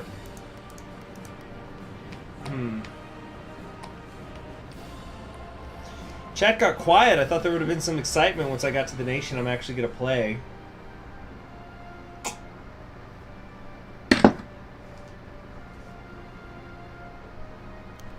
You better believe it's true. You know I do.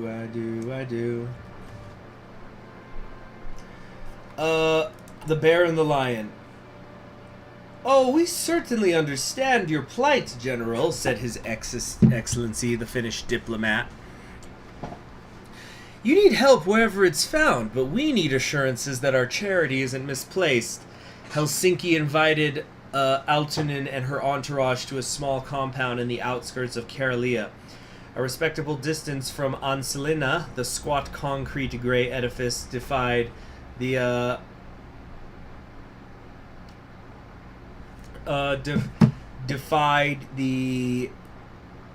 endless white landscape while still enjoying civilization's amenities. Electric lamps, thermostats, toilets, feasts. Finnish hospitality left the general warm for the first time in years. He should have anticipated Finnish deceit long before, or she should have anticipated Finnish deceit long before the diplomat offered vodka. Pride would have spirited them back to Arkhangelsk. They may not have even left at all. Alas, now they were in Finland, facing a dilemma with only one answer. No two nations can coexist without respecting each other's sovereignty, the diplomat continued. Vacuous proclamations may suffice now, but in 10 years' time, when our children may yet stare at Soviet cannons from across the Neva, the diplomat tapped at the leather-brown treaty at the dinner table. That's what ink and paper is for. Some recess in Alexander's mind conjured moments studiously learnt in Novosibirsk. Her namesake Nevsky on Chudsko Lake, Pozarsky and Minin in Moscow, princes and boyars breaking the Tatar yoke at Kulikov. Oh, anything to will him to resist the invader trampling upon sacred Russian soil. The spent man felt nothing. And so woman felt nothing. And so she muttered tired goodbyes as her signature graced the Sumaliet's bargain. Goodbye, Murmansk. Goodbye, Petrozadovsk. Goodbye, Olenets. Although, actually, don't we have... No, yeah, that's Onega. I'm getting confused with Olenets. That's a different thing. Oh, did it actually... It actually changed the names of the cities. Yep, it's good in Finnish now. There you have it.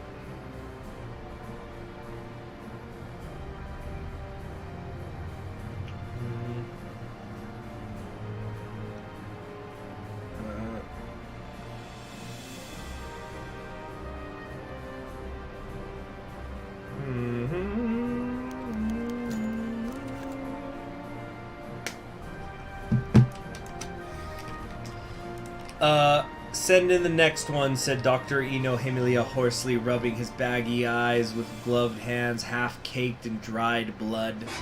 The pavilion tent rankles a dank, acrid stench as the blood and organs hay-strewn about mingled with hydrogen peroxide. Between the screaming from within and the inexhaustible refugees' rancor from without, his sleep-deprived team spent these moments of respite and silence. The tent flaps opened, revealing Alexis Ismo and a whimpering child on a stretcher. His left leg was wrapped up to the knee in scraps of cloth and dirty gauze, dark blood oozing through the thin fabric. As the medics left, Ieno and his team gathered around the boy for another operation among far too many. Surgical knives cut through sticky linen, tweezers peeled off layers of gauze. While Retta told the boy everything would be fine, his wound was laid bare for all to see. The boy screamed. Retta and Hezja sobbed. Someone, could be Vano, could be Everett, expelled their lunch into the tent's thin walls. Time slowed for Ieno, and his eyesight grew clearer, as if he could pinpoint every pustule, bone pore, and blackened vein on what used to be a leg. He had first heard of tabarite and cumpola, chlorine trifluoride, and more besides, said the Department of Chemistry. Tissue death in half a minute and necrosis in 5, said Dr. Vane Munio. Few survive before they even feel their skin rot and peel off. So was this boy lucky? Or not? Dr. Eno shook his head as the world around him returned. No time to waste with half the healthy limb. Vaino! He shouted, breath shaking. Get me the bone saw! Remember your oath, son of Asclepius. Okay. I'm gonna pronounce this right. Son of Asclepius. Asclepius. Yeah, I think so.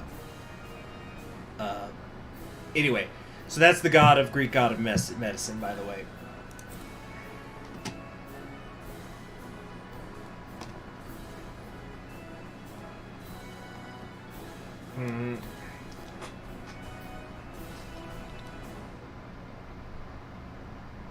Let's see here.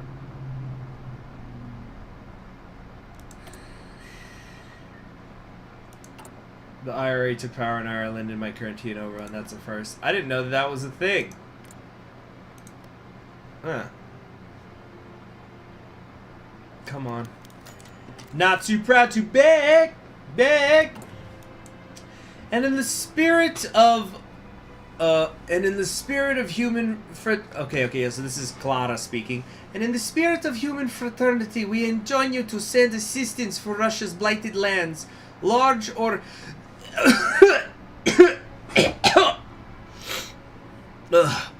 hacking fits racked Grand Marshal Altuin as she wrote on an old memorandum, doubling over against her desk for support. The oil lamp's embers danced with every cough and cast erratic shadows all over her dilapidated office. It was a quiet night otherwise. Only crickets in the moon sparkled waves of the northern Divinia cresting hither and yon, reprieved Archangelisk from midnight's ambient silence. Alexander reached for a napkin, wiping blood, spit, and sputum off her lips and table. Sighing, she picked her fountain pen back up and finished her letter to the King of England. It laid with her seal affixed on top of a pile of letters, each addressed to different men and women from different nations, but all carrying the same incessant appeal. These were the product of sleepless nights between which Dr. Bragninsky had urged her to rest. The Grand Marshal was no ignorant fool. She'd seen Stavka's estimates. 20 Russians an hour lost to hunger. A full night's sleep would condemn a century and a half. Better she catch sickness putting food on a peasant's table than lose a company after every nap. With perfect timing, Vasya barged in as her coughs returned. Alexander all but shoved the letter pile onto her secretary's person. To the Finnish embassy, she said between heaves. They'll know what to do with it. It was one batch done for the night. Another awaits come daybreak. A mongrel in uniform no matter the hour. If only, for at least mongrels have scraps to eat.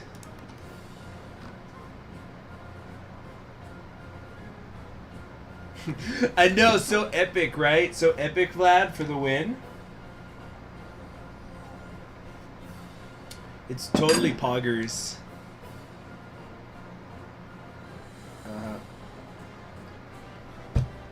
Mm-hmm.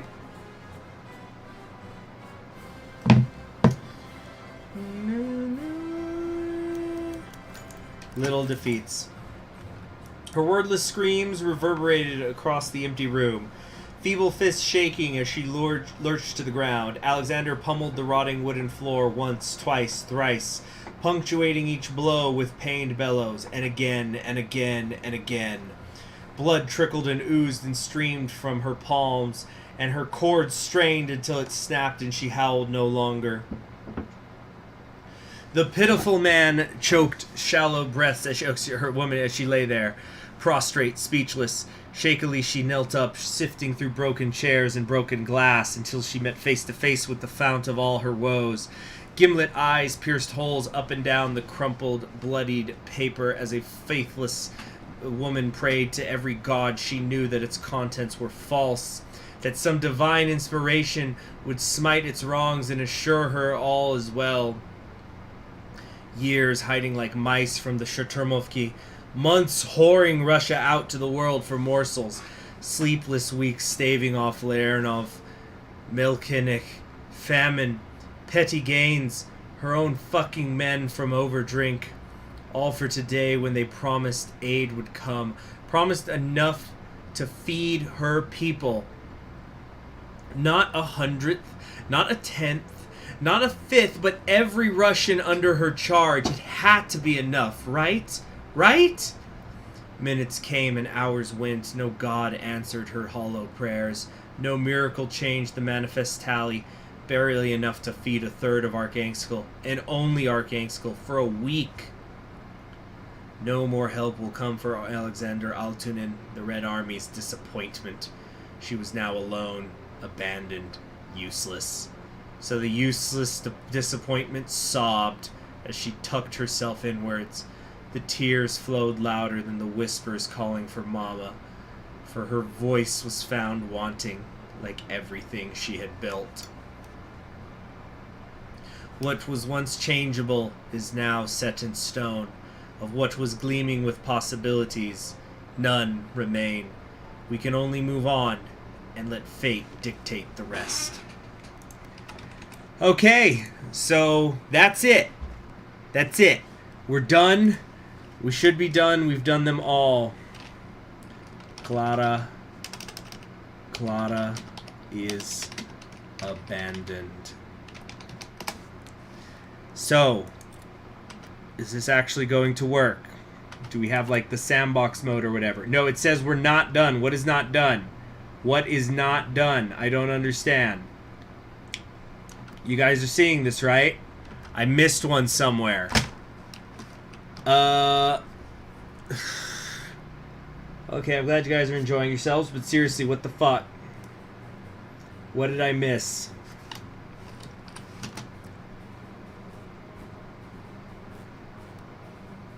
What was it? Click epilogue? Where? Where does it say that? Oh, an epilogue. There we go. Oh, thank goodness. Spring. On a cool spring morning, as the Rasputitsa passed, one might have recently seen an unusual and unsettling sight. Amidst the rising stalks of verdant grass and the living soil of the motherland, there lay a dead man. What clothes he wore in life were reduced by the elements to nothing more than discolored scraps. Small bits and baubles made of gold, silver, and gemstones hid beneath a layer of dirt, taking the appearance of mere scrap and pebbles. The skull's hollow eyes betrayed nothing of the life that had once danced beneath their windows. Whatever heart previously beat within the broken ribcage had long since rotted away to nothing. Whether it had been withered and black or vibrant and full of love was of no consequence. The rings set upon skeletal fingers could have meant anything, such was their burnished state. And yet, was it truly so frightening a sight? Whoever those old bones once supported, they were but dust on the wind, and a name consigned to memory. Whatever the dead man had done in life, he was gone now. Anything terrible that could have been attributed to him, no matter how awful, was in the past. Whether or not he had been consigned to a particular afterlife, his mortal form was no more. Someday the bones too would be reduced to nothing. They would be eroded by the wind and rain, and no more would their presence perturb the motherland's peace. This too shall pass. Get a vent beyond. The lone and level sands stretch far away. Is it time? Is it fucking time? Beyond. Decades hence, two souls trudged along the banks of the river Ob. They would have looked strange indeed to any who had resided there in the past, with their thick rubber boots coated in black mud and crinkly foreign-made jackets that protected them from the chill wind. "Clear," said one, consulting a slim, fat screen held in their hands. "Incredible. That's Mother Nature for you, I suppose." "Not just her," replied the other with a gentle smile. "We were busy while you were going up and down the country, taking your samples and poking around in the dirt. Astounding what a lot of determined people with shovels can do." The first grinned as they stowed away the screen in a pouch. "Of course, that was your idea. Well, the point still stands if you consider humans to be part of nature." "Same difference in the end," replied the other. "Point is, it's clear. Clear of poison, clear of death, clear of..." They paused a moment, melancholy flitting across their features. "Clear of everything. Free. Purified. God, I can hardly believe it, you know." The melancholy passed, yet moisture dampened their eyes. The first clapped the other on the back. "It's safe. We made it that way. You, me, the others, and the motherland herself. The taint didn't last, just like everything else he built." The first realized that they too were weeping. Overcome, the pair embraced. Against all odds, after all the horror and suffering and deprivation, it was over. Life had found a way, free from the night. Guys, we did it! We got through every Warlord! Through all the shortest horror stories you've ever read. It was the height of summer, but the water lapped at the docks was still frigid, as was the wind blowing down from the North Pole. The woman shivered and drew her thick coat tighter around herself, turning south to face away from the icy gale. Zaya wasn't much better, but at least it had the warmth of a home and hearth. "How long had it been?" she murmured, gazing southward across the rooftops of a rebuilt Archangel. How long indeed, when last she walked the European side of Russia? The world was a very different place. Computers were the size of refrigerators back then. Now a device with countless times the processing power fell neatly into the palm of her hand, not to mention how much the land itself had changed. She felt the memories rising unbidden. They were always there, just below the surface, scratching at the walls of their prison. For so long they had ruled her. It had taken her so many years of effort to... She shook her head, dispersing the whispers. They didn't rule her anymore. Once, but never again. She lived as Russia lived. The Empire, the Sturmoviki, the Regent, they did not. They had been unable to prevent her escape across the shattered lands of Siberia. They held no power there, nor in Amur, where she had found a home, nor over her still beating heart. Like the motherland, Svetlana was free, scarred, broken, grieving, but free. She placed a hand upon the railing and began the long trek to Skytvikar, the last enemy that shall be restored as death. Time heals all wounds and washes away hatred. In a distant future, let it all become faded. The end. So, can we now open sandbox mode? You know what I'm saying? Like, can we actually start now? We have to go find that future.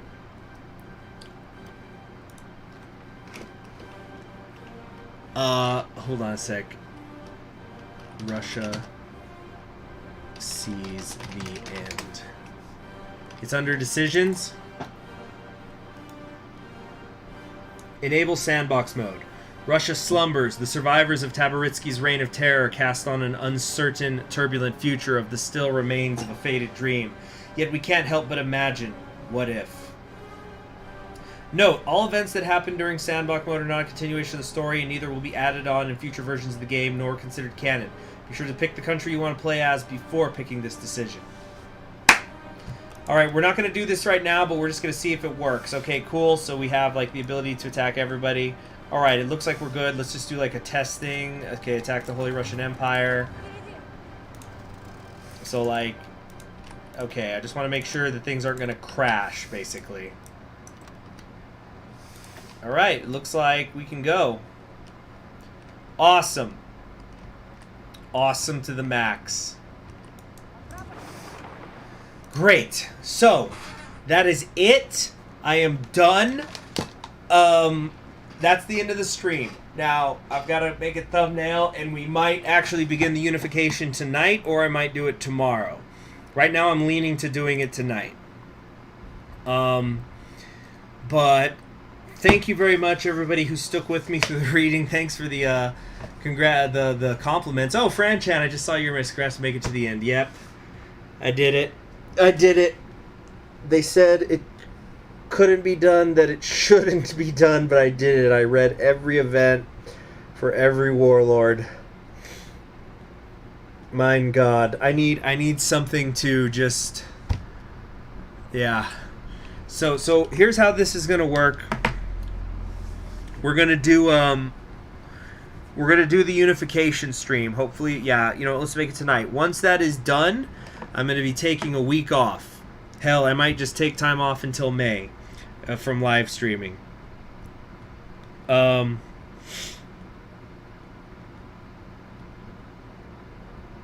Let's see here.